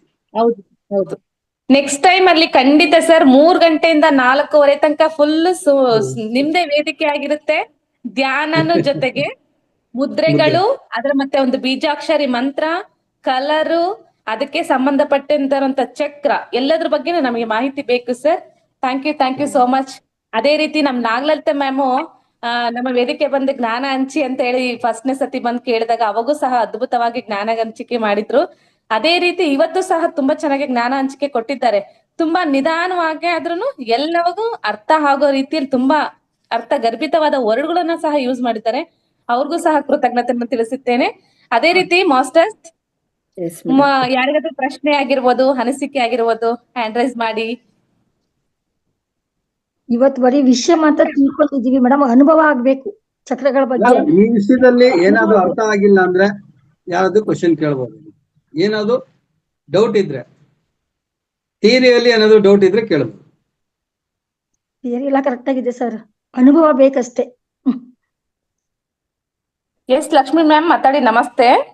ನಮಸ್ತೆ ಮ್ಯಾಮ್. ನಮಸ್ತೆ ವೆಂಕಟರಮಣ ಸರ್.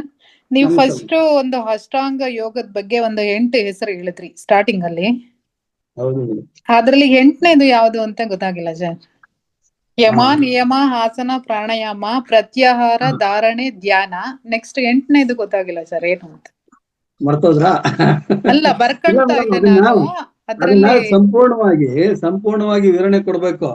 ಆದ್ರೆ ಅಲ್ಲ ಅಷ್ಟು ಸರ್, ವಿವರಣೆ ಕೊಡೋದು- 8ನೇದು ಏನದು ಅಂತ ಗೊತ್ತಾಗಿಲ್ಲ. ಸಮಾಧಿ. ಹೆಸರು ಸಮಾಧಿ. ಸಮಾಧಿ. Okay okay. ಹಾ, ಸಮಾಧಿ. ಹಾ ಈ 8 ಒಂದೊಂದಕ್ಕೂ ಒಂದೊಂದು ರೀತಿಯಾದ ವಿವರಣೆ ಇದೆ ಮೇಡಮ್. ಇದು ಹಾ, ಅಲ್ಲ ವಿವರಣೆ ಇದೆ. ನೀವು 8 ಹೆಸರು ತಿಳಿಸಿದ್ರಿ ಸ್ಟಾರ್ಟಿಂಗ್ ಅಲ್ಲಿ, ಹಂಗಾಗಿ ಲಾಸ್ಟ್ ಗೊತ್ತಾಗ್ಲಿಲ್ಲ. ತುಂಬಾ ಚೆನ್ನಾಗಿ ಹೇಳಿದ್ದೀರಾ ಸರ್. 7 ಚಕ್ರಗಳ ಬಗ್ಗೆ, 7 ಚಕ್ರದ ಕಲರ್ಸು, 7 ಚಕ್ರದ ದಳಗಳು, 7 ಚಕ್ರದ ಬೀಜಾಕ್ಷರಿ ಮಂತ್ರ, ಮತ್ತೆ ಯಾವ ಮುದ್ರೆ 7 ಚಕ್ರಕ್ಕೂ ತುಂಬಾ ಚೆನ್ನಾಗಿ ತಿಳಿಸ್ಕೊಟ್ಟಿದ್ದೀರಾ sir. Thank you sir so much sir. ಮತ್ತೆ ನಾಗಲಲಿತಾ ಮೇಡಮ್ ಮಾನವ ಜನ್ಮ ಬಲು ದೊಡ್ಡದು ಅಂತ, ಆದ್ರೆ ವಿದ್ಯಾವಂತರಿಗೂ ಅವಿದ್ಯಾವಂತರಿಗೂ ಮತ್ತೆ ಬಡವರಿಗೂ ಶ್ರೀಮಂತರಿಗೂ ಮತ್ತೆ ಎಲ್ಲರಿಗೂ ಒಂದೇ ಬದುಕು ಇರೋದು ಅಂತನೂ, ಮತ್ತೆ ಹುಟ್ಟಿದಾಗ ಉಸಿರಿರುತ್ತೆ, ಸತ್ತ ಮೇಲೆ ಹೆಸರಿರುತ್ತೆ ಅಂತ ತುಂಬಾ ಚೆನ್ನಾಗಿ ತಿಳಿಸ್ಕೊಟ್ಟಿದ್ದಾರೆ.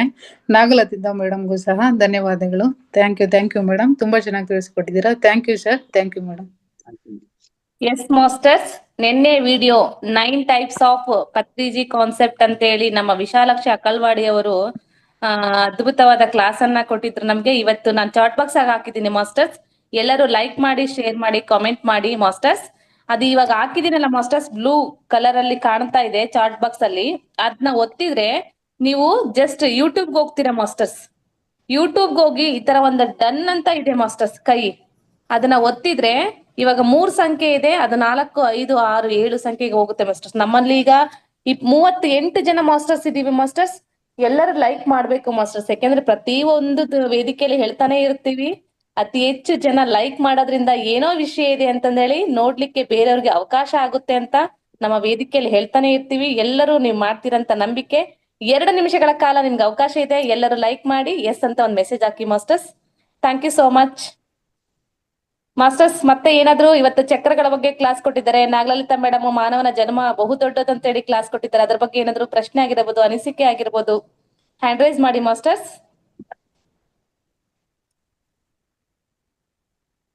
ಅಲ್ಲ, ನೀವೇನೋ ಕೇಳಿಲ್ಲ ಅಂದ್ರೆ ನಿಮ್ಗೆ ಅರ್ಥ ಆಗಿಲ್ಲ ಅಂತ ತಿಳ್ಕೊಬೇಕು, ಇಲ್ಲ ಅರ್ಥ ಆಗಿದೆ ಅಂತ ತಿಳ್ಕೊಬೇಕು. ನಿಮ್ ಅಭಿಪ್ರಾಯ ತಿಳಿಸಿ ಮಾಸ್ಟರ್ಸ್. ಅರ್ಥ ಆಗ್ಲಿಲ್ಲ ಅಂದ್ರೆ ನಾವ್ ಹೇಳಿದ್ದು ವೇಸ್ಟ್ ಆಗುತ್ತೆ. ಅರ್ಥ ಆಗಿದೆ ಅಂದ್ರೆ ಏನಾದ್ರು ಸಂತೋಷ ಆಗುತ್ತೆ. ಇನ್ನೊಂದ್ಸರಿ ಹೇಳ್ಬೋದು. 2-3 ಮಾಸ್ಟರ್ಸ್ ಹ್ಯಾಂಡ್ ರೈಸ್ ಮಾಡಿ ಹಿಂಗೆ ಅಂತ ಹೇಳಿದ್ರೆ ಅವ್ರಿಗೂ ಒಂದು ಕ್ಲಿಯರಿಟಿ ಸಿಗುತ್ತೆ ಅಲ್ವಾ ಮಾಸ್ಟರ್ಸ್. ನಮಗೋಸ್ಕರ ಸಮಯ ಕೊಟ್ಟು ಅವರಲ್ಲಿ ಕೆಲಸನೆಲ್ಲ ಬದಿಗೊತ್ತಿ ನಮಗೋಸ್ಕರ ಬಂದು ಜ್ಞಾನವನ್ನು ಕೊಡ್ತಾ ಇದಾರೆ ಅಂದ್ರೆ ನಾವು ಮಾತಾಡ್ಬೇಕು, ಅನಿಸಿಕೆ ತಿಳಿಸ್ಬೇಕಲ್ವಾ ಮಾಸ್ಟರ್ಸ್. ಎಸ್ ಲೋಹಿತ್ ಮ್ಯಾಮ್ ಮಾತಾಡ್ತೀರಾ ಮ್ಯಾಮ್? ಮಂಜುಳಾ ಅನ್ನೋರೆ ಹ್ಯಾಂಡ್ ರೈಸ್ ಮಾಡಿದ್ದಾರೆ. ಲಕ್ಷ್ಮೀ ದೇವಿ ಅಂತ ಹ್ಯಾಂಡ್ ರೈಸ್ ಮಾಡಿದ್ರು. Yes ma'am. ಮಂಜುಳಾ ಮ್ಯಾಮ್ ನಮಸ್ತೆ, ಮಾತಾಡಿ ಮ್ಯಾಮ್.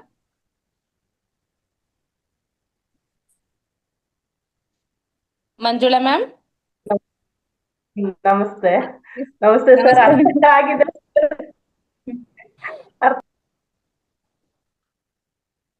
ಓಕೆ, ಮತ್ತೆ ಮ್ಯೂಟಿಗೆ ಹೋಗ್ಬಿಟ್ರು. 1 ಸೆಕೆಂಡ್. ನೆಟ್ ನೆಟ್ವರ್ಕ್ ಇಲ್ಲ ಅನಿಸ್ತದೆ. ಎಸ್ ಸರ್, ಮತ್ತೆ ಕೊಟ್ಟಿದ್ದೀನಿ ನೋಡ್ರಿ ನಿಮ್ಗೆ.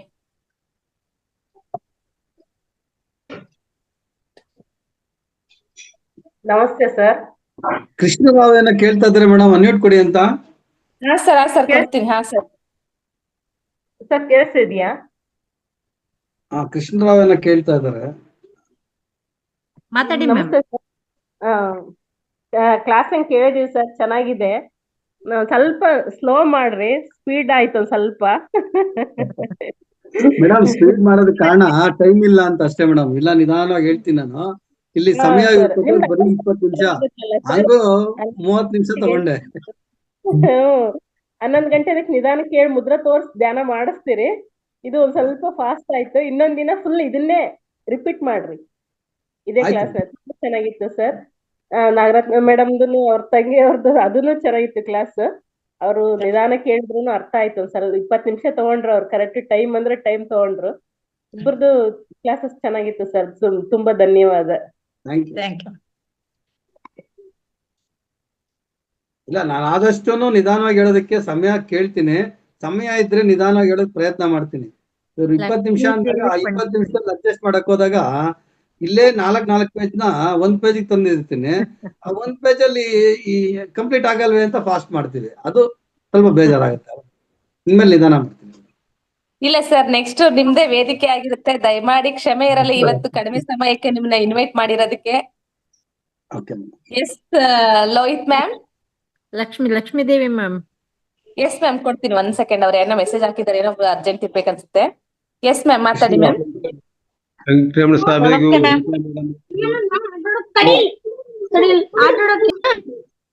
ಅಲ್ಲ, ಕೃಷ್ಣರಾವ್ ಮಾತಾಡ್ತೀನಿ ಬರ್ಬಿಡಿ. ಸರ್ ಮಾತಾಡಿ ಸರ್. ನಮಸ್ತೆ ಮೇಡಮ್, ಗೀತಾ ಮೇಡಮ್ ಅವರಿಗೂ, ಜ್ಯೋತಿ ಆಂಜನೇಯ ಮೇಡಮ್ ಅವರಿಗೂ, ವೆಂಕಟರಮಣ ಸಾಹೇಬ್ ಇವತ್ತು ಭಾರಿ ಕಾರ್ಯಕ್ರಮ ಒಳ್ಳೆ ಅದ್ಭುತವಾಗಿ ಕೊಟ್ಟಿದ್ದಾರೆ.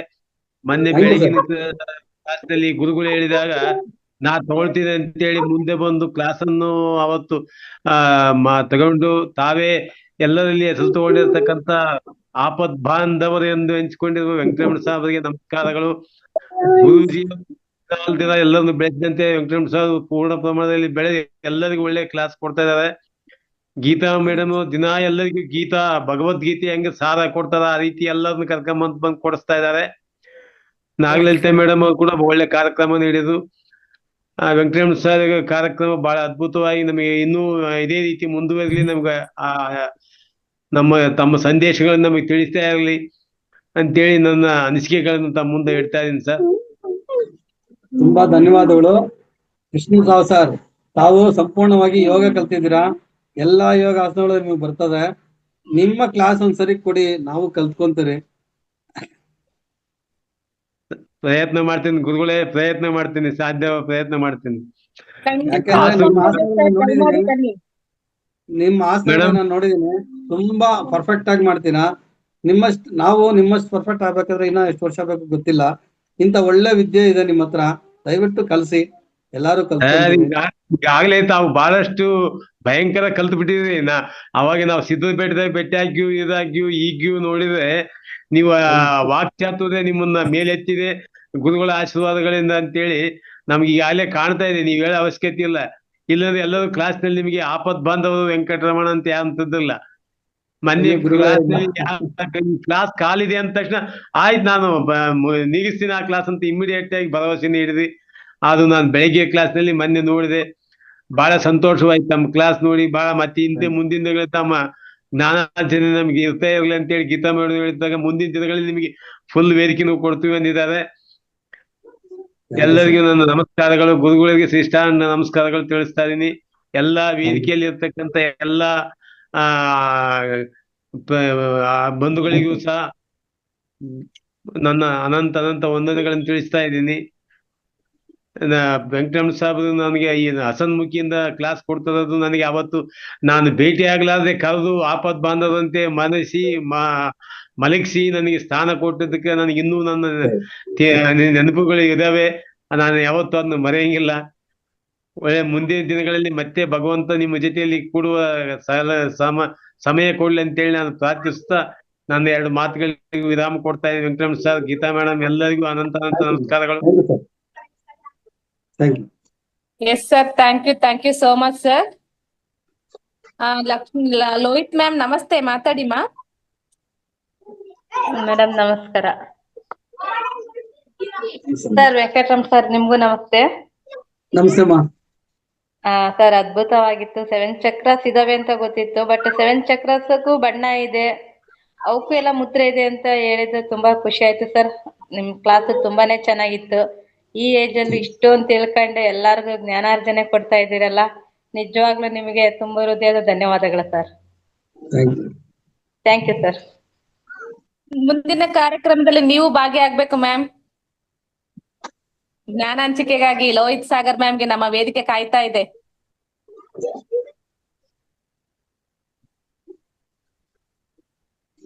ಶೈಲಜಾ ಹಾ ಮ್ಯಾಮ್ ಮೇಡಮ್, ಮಾತಾಡಿ. ನಾನು ಇದು ವಿದ್ಯಾ ಮತ್ತೆ ಧ್ಯಾನ ಅಂತ ಹೇಳ್ಬಿಟ್ಟು ಕೊಡೋಣ ಅಂತ ಇದ್ದೀನಿ ಮೇಡಮ್. ಮೊನ್ನೆ ಮಧುರ ಹೆಗ್ಡೆ ಮೇಡಮ್ ಕಾಲ್ ಮಾಡಿದ್ರು. ಹಲೋ ಹೇಳಿ ಮ್ಯಾಮ್. ಹಲೋ. ಹೇಳಿ ಮ್ಯಾಮ್, ಮೇಡಮ್, ಹೇಳಿ ಹೇಳಿ ಮ್ಯಾಮ್, ಕೇಳಿಸ್ತಾ ಇದೆ. ಕೇಳಿಸ್ತಿದೆ. ಹೇಳಿ. ಹಾ ಮೇಡಮ್, ಅದು ಹೇಳಿದ್ರು ಮ್ಯಾಮ್ ಶುಕ್ರವಾರ ತಗೊಳ್ರಿ ಅಂತ. ಆಯ್ತು ಮೇಡಮ್ ಅಂದೆ, ಮತ್ತೆ ಸರ್ದೆಲ್ಲ ಇತ್ತಲ್ಲ ಸುಮ್ಮನೆ ಮೇಡಮ್. ಇಲ್ಲ ಮೇಡಮ್, ನಾನು ಕೊಡ್ತೀನಿ. ನೀವ್ ಯಾವತ್ತು ಹೇಳ್ತೀರಾ ಅವತ್ತು ಕೊಡ್ತೀನಿ ಮೇಡಮ್. ನಿಮಗೆ ಕಾಲ್ ಮಾಡ್ತೀನಿ ಮ್ಯಾಮ್ ನಾನು ಮತ್ತೆ ಪುನಃ. ಓಕೆನಾ?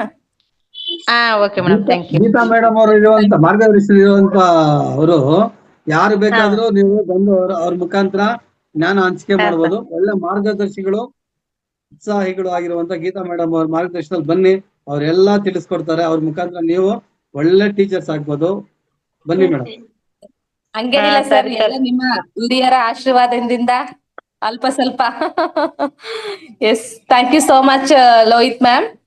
S, thank you ma'am. Puttaswamy ma'am, ನನ್ನ ಹೆಸರು ಮಮತಾ ಅಂತ ಹೇಳ್ಬಿಟ್ಟು, ಹಾ, ಅದು ನನ್ನ ಮಗನ ಹೆಸರು. ಹೌದಾ? ಓಕೆ ಮ್ಯಾಮ್, ಆಯ್ತು. ಓಕೆ. ಎಸ್, ಪುಟ್ಟಸ್ವಾಮಿ ಸರ್, ನಮಸ್ತೆ ಸರ್, ಮಾತಾಡಿ. ನಮಸ್ತೆ ಮೇಡಮ್. ನಮಸ್ತೆ ಗುರುಗಳೇ. ವೆಂಕಟೇಶ, ನಮಸ್ತೆ ಗುರುಗಳೇ, ನಮಸ್ತೆ. ತುಂಬಾ ಚೆನ್ನಾಗಿತ್ತು ಗುರುಗಳೇ. ಅಂ ರಂ ಸಂ ಬಹಳ ಬೀಜಾಕ್ಷರಗಳು ನನಗೆ ಗೊತ್ತಿರ್ಲಿಲ್ಲ, ತುಂಬಾ ತಿಳ್ಕೊಂಡೆ. ತುಂಬಾ ಧನ್ಯವಾದಗಳು. ಕ್ಲಾಸು ತುಂಬಾ ಚೆನ್ನಾಗಿತ್ತು. ಒಂದ್ಸತಿ ಪ್ರಾಕ್ಟಿಕಲ್ ಮಾಡ್ಬೇಕು ಅನ್ನೋ ಆಸೆ ಆಯ್ತು ಗುರುಗಳೇ. ಮಾಡ್ಸೋಣ. ಒಂದ್ಸತಿ ಪ್ರಾಕ್ಟಿಕಲ್. ಇರ್ತೀರಲ್ವಾ ತಾವು? ಇದ್ದೀನಿ ಗುರುಗಳೇ, ಡೈಲಿ ಇರ್ತೀನಿ. ಇದ್ದಾಗ ಮೇಡಮ್ ಅವ್ರ ಅವಕಾಶ ಕೊಟ್ರೆ ಅದನ್ನ ಪ್ರಾಕ್ಟೀಸ್ ಮಾಡ್ಸೋಣ. ಅಂದ್ರೆ ಸಂಪೂರ್ಣವಾಗಿ ನಾವು ಅರ್ಥ ಆಗೋದು ಪ್ರಾಕ್ಟೀಸ್ ಆದಾಗ್ಲೇ. ಬರೀ ಥಿಯರಿ ಆದಾಗ ಏನೂ ಆಗಲ್ಲ. ಒಂದು ಕನಿಷ್ಠ ಪಕ್ಷ ಒಂದು 4 ಚಕ್ರ ಆದ್ರೂ ಮಾಡಿದ್ರು ಅದನ್ನ ಮಾಡ್ಬೋದು. ಮುಂದೆ ಅವಕಾಶ ಸಿಕ್ಕಿದಾಗ ನಾನು ಮಾಡಿಸ್ತೀನಿ. ಆದ್ರೆ ಥಿಯರಿನ ಚೆನ್ನಾಗಿ ಬಾಯ್ಡ್ ಮಾಡ್ಕೊಳ್ಳಿ, ಥಿಯರಿನ ಚೆನ್ನಾಗಿ ನೋಡ್ಕೊಳ್ಳಿ ಅಷ್ಟೇ. ಸರಿ ಗುರುಗಳೇ, ಓಕೆ, ಧನ್ಯವಾದಗಳು ಗುರು. ಜ್ಯೋತಿ ಮ್ಯಾಮ್ ಇದ್ದೀರಾ? ಎಸ್ ಮೇಡಮ್, ಇದ್ದೀವಿ. ಶೈಲಜಾ ಮ್ಯಾಮ್ಗೆ ಎಸ್. ಶೈಲಜಾ ಮ್ಯಾಮ್ ಮಾತಾಡಿ.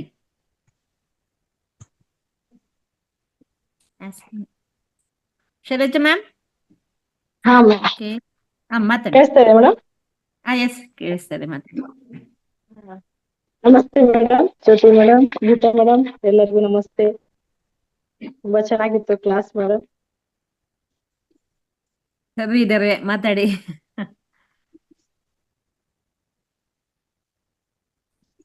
ಮೇಡಮ್ ವಾಯ್ಸ್ ಬರ್ತಾ ಇಲ್ಲ. ಮ್ಯೂಟ್ ಮಾಡಿಲ್ಲ ಅವ್ರು. ಮಾಡಿದ್ವಿ ಸರ್, ಅನ್ಮ್ಯೂಟ್ ಆಗಿದೆ. ಇನ್ನೊಂದ್ಸರಿ. ಹಾ, ಇವಾಗ ಆಯ್ತು ಸರ್, ಅವಾಗ್ಲೇ ಇದಾಗಿರ್ಲಿಲ್ಲ. ತುಂಬಾ ಚೆನ್ನಾಗಿತ್ತು ಸರ್ ಕ್ಲಾಸ್. ಬೆಳಗ್ಗೆ ಅಂತೂ ನಿಮ್ದು ತುಂಬಾ ಡೆಡಿಕೇಟ್ ಮಾಡ್ತಾ ಇದ್ದೀರಾ. ಎಷ್ಟು ಒಳ್ಳೆ ಇನ್ವಾಲ್ವ್ಮೆಂಟ್ ತುಂಬಾ ಗೊತ್ತಾಗ್ತಾ ಇದೆ. ಎಷ್ಟು ಚೆನ್ನಾಗಿ ಈ ರಿಟೈರ್ಮೆಂಟ್ ಲೈಫ್ ಯಾವ ತರ ಯೂಸ್ ಮಾಡ್ಕೋಬೇಕು ಅನ್ನೋದು ಕರೆಕ್ಟ್ ಆಗಿ ನೀವು ಸ್ಟಾರ್ಟ್ ಮಾಡಿದೀರಾ ಸರ್. ನಿಜವಾಗ್ಲೂ ಇದೊಂದು ಒಳ್ಳೆ ವೇದಿಕೆ. ನಿಮ್ಮಂತವ್ರಿಗೆ ಸರ್, ರಂಗನಾಥ್ ಸರ್ಗೆ ಎಷ್ಟು ಥ್ಯಾಂಕ್ಸ್ ಹೇಳಿದ್ರು ಸಾಲದು. ಎಷ್ಟು ಚೆನ್ನಾಗಿ ಮಾಡ್ಕೊಡ್ತಾ ಇದ್ರೆ ಎಲ್ಲರಿಗೂ ಒಂದು ಒಳ್ಳೆ ವೇದಿಕೆನೆ ಸರ್. ಉಪಯೋಗ ಮಾಡ್ಕೊಂಡವ್ರಿಗೆ ತುಂಬಾನೇ ಇದೆ. ಅದು ಕ್ಲಾಸಸ್ ಕೊಡ್ತಾ ಇದಾರೆ. ಎಲ್ಲರೂ ಜ್ಞಾನ ಹಂಚಿಕೆಗೆ ಒಂದು ದೊಡ್ಡ ಅವಕಾಶನೇ ಇದು. ಆತರ ಮಾಸ್ಟರ್ಸ್ ಅಂತ ಹೇಳಿದ್ರು ಪತ್ರಿಜಿಗಳು, ನಾವು ಎಷ್ಟು ಯೂಸ್ ಮಾಡ್ಕೊಳ್ತೀವಿ ಅದ್ರ ಮೇಲೆ ಡಿಪೆಂಡ್ ಇದೆ. ಆಮೇಲೆ ನಿಮ್ದು ಇವಾಗ ಧ್ಯಾನ ಚಕ್ರಗಳ ಬಗ್ಗೆ ತುಂಬಾ ಚೆನ್ನಾಗಿ ಹೇಳಿದ್ರಿ ಸರ್. ಬಹಳ ನೀಟ್ ಆಗಿತ್ತು ಎಲ್ಲ. ಅದು ಅವ್ರು ಹೇಳ್ದಂಗೆ practice important. Practice with theory ಎರಡು ಇರ್ಲೇಬೇಕು ನಮ್ಗೆ. ಅವಾಗ ಅದ್ರದ್ದು ಇಫೆಕ್ಟ್ ಗೊತ್ತಾಗುತ್ತೆ ಅನಿಸ್ತು. ಇದು ಆಲ್ರೆಡಿ ಸುಮಾರು ಸಲ ಮಾಡಿಸಿದ್ದಾರೆ. ಅದು ಯಾರ್ಯಾರು ಗೊತ್ತಿಲ್ಲ ಅವ್ರದ್ದು ಅದ್ರ ವಿಡಿಯೋಗಳೆಲ್ಲ ನೋಡ್ಕೋಬಹುದು ಅಂತ ನಾನು ಈ ಮುಖಾಂತರ ಹೇಳ್ತೀನಿ. ಆಮೇಲೆ ಇನ್ನೊಂದು ಇವ್ರು ಮೇಡಮ್ ಮಾತಾಡಿದ್ರು, ನಾಗಲಲಿತಾ ಮೇಡಮ್, ಅವ್ರ ಕ್ಲಾಸು ತುಂಬಾ ಚೆನ್ನಾಗಿತ್ತು ಸರ್. ಮಾನವ ಜನ್ಮ ದೊಡ್ಡದು ಅಂತ ಬಹಳ ಚೆನ್ನಾಗಿ ಹೇಳಿದ್ರು. ನಮ್ಮ ಬಸವೇಶ್ವರ ತತ್ವಗಳೆಲ್ಲ ತುಂಬಾ ಚೆನ್ನಾಗಿ ನೀಟಾಗಿ ಹೇಳಿದ್ರು ಮೇಡಮ್. ಅಂದ್ರೆ ತುಂಬಾ ಚೆನ್ನಾಗಿತ್ತು ಮೇಡಮ್. ಶತಕೋಟಿ ಜನ್ಮಗಳ ಪುಣ್ಯದ ಫಲ ಅಲ್ವಾ ಈ ಮಾನವ ಜನ್ಮ ನಮ್ದು. ಅದನ್ನ ನೀವು ಬಹಳ ನೀಟಾಗಿ ಹೇಳಿದ್ರಿ. ನಾವೆಲ್ಲ ಬಸವೇಶ್ವರದ ಆರಾಧಕರು. ಅದು ತುಂಬಾನೇ ನೀಟಾಗಿ ಬಂತು ನಿಮ್ದು ಕ್ಲಾಸ್. ನಿಧಾನವಾಗಿ ತುಂಬಾ ಚೆನ್ನಾಗಿ ಹೇಳಿದ್ರಿ ಮೇಡಮ್.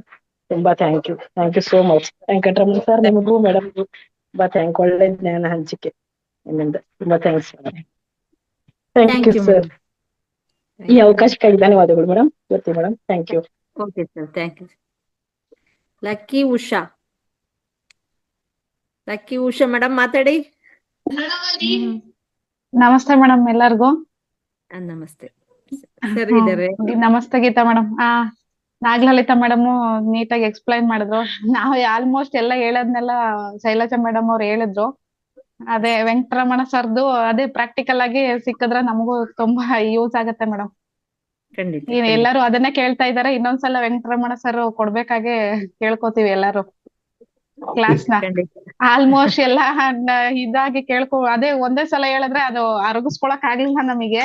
ನೀವು ನೀಟಾಗಿ ಇದ್ರಲ್ಲಿ ಅಳವಡಿಸ್ಕೊಂಡು ನಿಮ್ ಸೇವೆನ ಸಲ್ಲಿಸ್ತಿದ್ದೀರಾ. ತುಂಬಾ ಧನ್ಯವಾದಗಳು ಸರ್ ನಿಮಗೆ. ನೀವು ನೀಟಾಗಿ Thank you, ಎಕ್ಸ್ಪ್ಲೈನ್ ಮಾಡೋರು. ಯಾರು ಏನು ಹೇಳಂಗೆ ಇಲ್ಲ ಈ ಮಾಸ್ಟರ್ಸ್ ಗಳ ಬಗ್ಗೆ. ಬಟ್ ಆದ್ರೆ ಅದೇ ಅವ್ರು ಮಾಡೋ ಇದಕ್ಕೆ ನಾವುಗಳು ಹೇಳ್ಬೇಕು ಅನ್ನೋದಕ್ಕೋಸ್ಕರ ಎಲ್ಲ ಆಲ್ಮೋಸ್ಟ್ ಎಲ್ಲಾರು ಹೇಳ್ಬಿಡ್ತಾರೆ. ನಾವು ಅದನ್ನೇ ಹೇಳ್ತಾ ಇರೋದು. ನೀಟಾಗಿ ಎಕ್ಸ್ಪ್ಲೈನ್ ಮಾಡಿದ್ರಿ ಸರ್.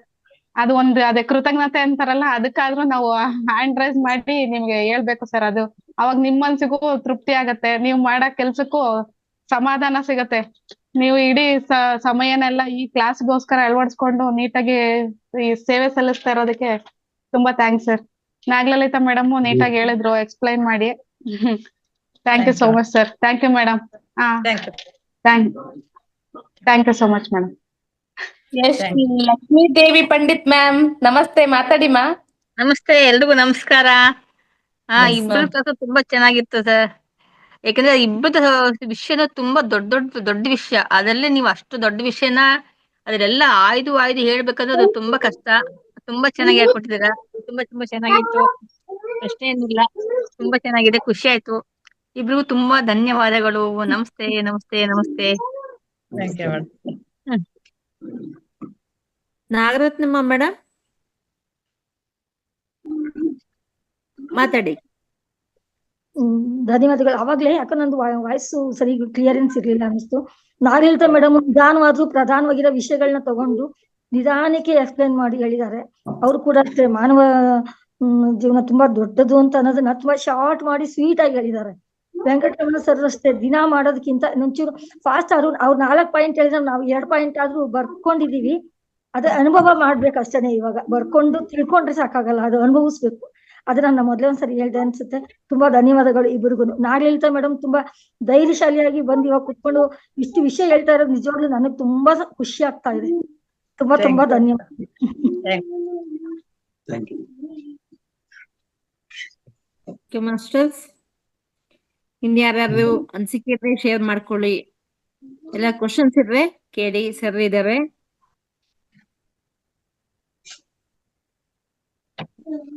ಎಲ್ಲಾರ್ಗು ಅರ್ಥ ಆಗಿದ್ದೀನಿ ಅಂತ ನಾನ್ ತಿಳ್ಕೊಂಡಿದ್ದೀನಿ.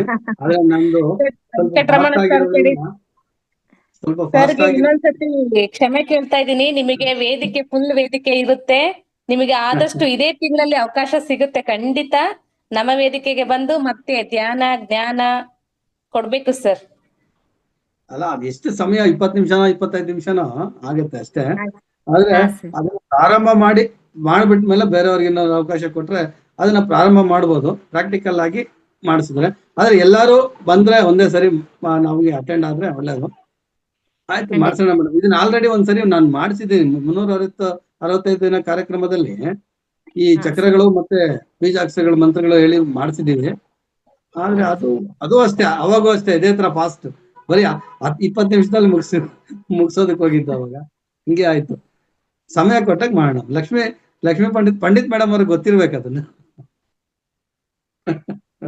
Thank you madam. ಆಯ್ತು ಖಂಡಿತ ಸರ್. ಅಂದ್ರೆ 10-20 ನಿಮಿಷಕ್ಕೆ ಇವು ತಿಳ್ಕೊಳ್ಳೋಂತ ವಿಷಯಗಳೆಲ್ಲ ತಿಳಿಸುವಂತ ವಿಷಯಗಳೆಲ್ಲ ಆಕ್ಚುಲಿ ಒಂದ್ ಕ್ಲಾಸ್ ಕಂಪ್ಲೀಟ್ ಆಗಿ ಬೇಕು ಸರ್. ಅಂದ್ರೆ ಧ್ಯಾನದ ಮುಖಾಂತರ ಪ್ರತಿಯೊಂದು ಕೂಡ ನಾವು ಮಾಡ್ಬೇಕಂದ್ರೆ ಒಂದ್ ಕ್ಲಾಸ್ ನಿಮ್ಗೆ ಮೇಡಮ್ ಕೊಡ್ತೀವಿ ಅಂತ ಹೇಳಿದ್ದಾರೆ ಈ ತಿಂಗಳಲ್ಲೇ. ಅದ್ರ ಬಗ್ಗೆ ತುಂಬಾ ಇನ್ನು ಕ್ಲಿಯರ್ ಆಗಿ ಅರ್ಥ ಮಾಡ್ಕೋಬಹುದು ಸರ್. ಅದ್ರ ಧ್ಯಾನದ ಮುಖಾಂತರ ಮಾಡೋದಾದ್ರೆ ಇನ್ನೂ ಚೆನ್ನಾಗಿ ಅರ್ಥ ಆಗುತ್ತೆ sir. Thank you sir. Thank you so much. Nagalalitha madam. Yes sir. ಈ ಏಜ್ ಅಲ್ಲಿ ಈ ತರ ಧ್ಯಾನ ಮಾಡ್ಕೊಂಡು ಜ್ಞಾನ ಹಂಚಿಕೆ ಮಾಡೋಂಥದ್ದು ತುಂಬಾ ರೇರ್ ಸರ್. ನೀವು ಬಹಳ ತುಂಬಾ ಕೃತಜ್ಞತೆ ಸರ್. ಥ್ಯಾಂಕ್ಸ್ ಹೇಳ್ಬೇಕು ಸರ್ ನಿಮ್ಗೆ. ತುಂಬಾ ಚೆನ್ನಾಗಿ ಬೆಳಗ್ಗೆ ಕ್ಲಾಸ್ ನ ನಡೆಸ್ಕೊಡ್ತೀರಿ. ಒಬ್ಬ ಮುದ್ರೆಗಳ ಬಗ್ಗೆ ತಿಳಿಸ್ಕೊಡ್ತೀರಿ. ಇವತ್ತು ಒಂದು ಕ್ಲಾಸ್ ನ ಮಾಡ್ತಾ ಇದ್ದೀರಿ sir. Thank you so much sir. ಹಾಗೆ ಎಲ್ಲ ಮಹಾವತಾರ್ ಫೌಂಡೇಶನ್ ಗೆ ಸಲ್ಲಬೇಕು ಮೇಡಮ್. ಸರ್ ಖಂಡಿತ ಸರ್. ಖಂಡಿತ ಎಲ್ಲ ಸುಭಾಷ್ ಪತ್ರಿ ಚೈತನ್ಯ ಮಹಾಪ್ರಭುಗಳ ಆಶೀರ್ವಾದ ಎಲ್ಲರಿಗೂ ಕೂಡ ಒಂದು ಧ್ಯಾನ ಮತ್ತು ಜ್ಞಾನ ಹಂಚಿಕೆನ ಜ್ಞಾನನ ಪಡ್ಕೊಳ್ತಾ ಅದ್ ಹಂಚಿಕೆನ ಆಗ್ತಾ ಇರೋಂಥದ್ದು ಎಲ್ಲರಿಗೂ ಕೂಡ ಎಲ್ಲ ಮಾಸ್ಟರ್ಸ್ ಸಮೇತ ಸಕ್ರಿಯವಾಗಿ ಭಾಗವಹಿಸಂತದ್ದು ಕೂಡ ತುಂಬಾ ಅದ್ಭುತವಾಗಿದೆ sir. Thank you so much sir. ಹಾಗೆ ತಾಗ್ಲೈತ ಮೇಡಮ್ ಕೂಡ ಮಾನವನ ಜನ್ಮ ತುಂಬಾ ದೊಡ್ಡದು ಅನ್ನೋದ್ರ ಬಗ್ಗೆ, ಅಂದ್ರೆ ಯಾವ ರೀತಿ ಇರ್ತಾನೆ, ಯಾವ ರೀತಿ ಇರ್ಬೇಕು ನಾವು ಒಂದು ಉದಾಹರಣೆಗಳ ಮುಖಾಂತರ ತಿಳಿಸಿದ್ರು ಮೇಡಮ್. ನಿಮ್ಗೂ ಕೂಡ ತುಂಬಾ ತುಂಬಾ ತುಂಬಾ ತುಂಬಾ ಧನ್ಯವಾದಗಳು ಮೇಡಮ್. ಓಕೆ ಮಾಸ್ಟರ್ಸ್, ಇಲ್ಲಿ ತನಕ ಒಂದು ಧ್ಯಾನಕ್ಕೆ ಸಹಕರಿಸಿದಂತ ಅವತಾರ ಸಿಬ್ಬಂದಿ ವರ್ಗದವರಿಗೂ, ಮತ್ತೆ ನಾಗಲಲಿತಾ ಮೇಡಮ್ಗೂ, ಮತ್ತೆ ವೆಂಕಟರಮಣ ಸರ್ಗೂ, ಗೀತಾ ನಾಯಕ್ ನಟಿ ಮೇಡಮ್ ಅವ್ರಿಗೂ ಕೂಡ ಆಮೇಲೆ ಧ್ಯಾನಕ್ಕೆ ಸಹಕರಿಸಿದ ಪ್ರಕೃತಿ ಮಾತೆಗೂ, ನಿಮ್ಮ ಎಲ್ಲಾ ಹಾಸ್ಟೆಲ್ ಬಂಧುಗಳಿಗೂ ಕೂಡ ನನ್ನ ಹೃದಯಪೂರ್ವಕ ನಮನಗಳನ್ನ ಸಲ್ಲಿಸ್ತೇನೆ masters. Thank you so much.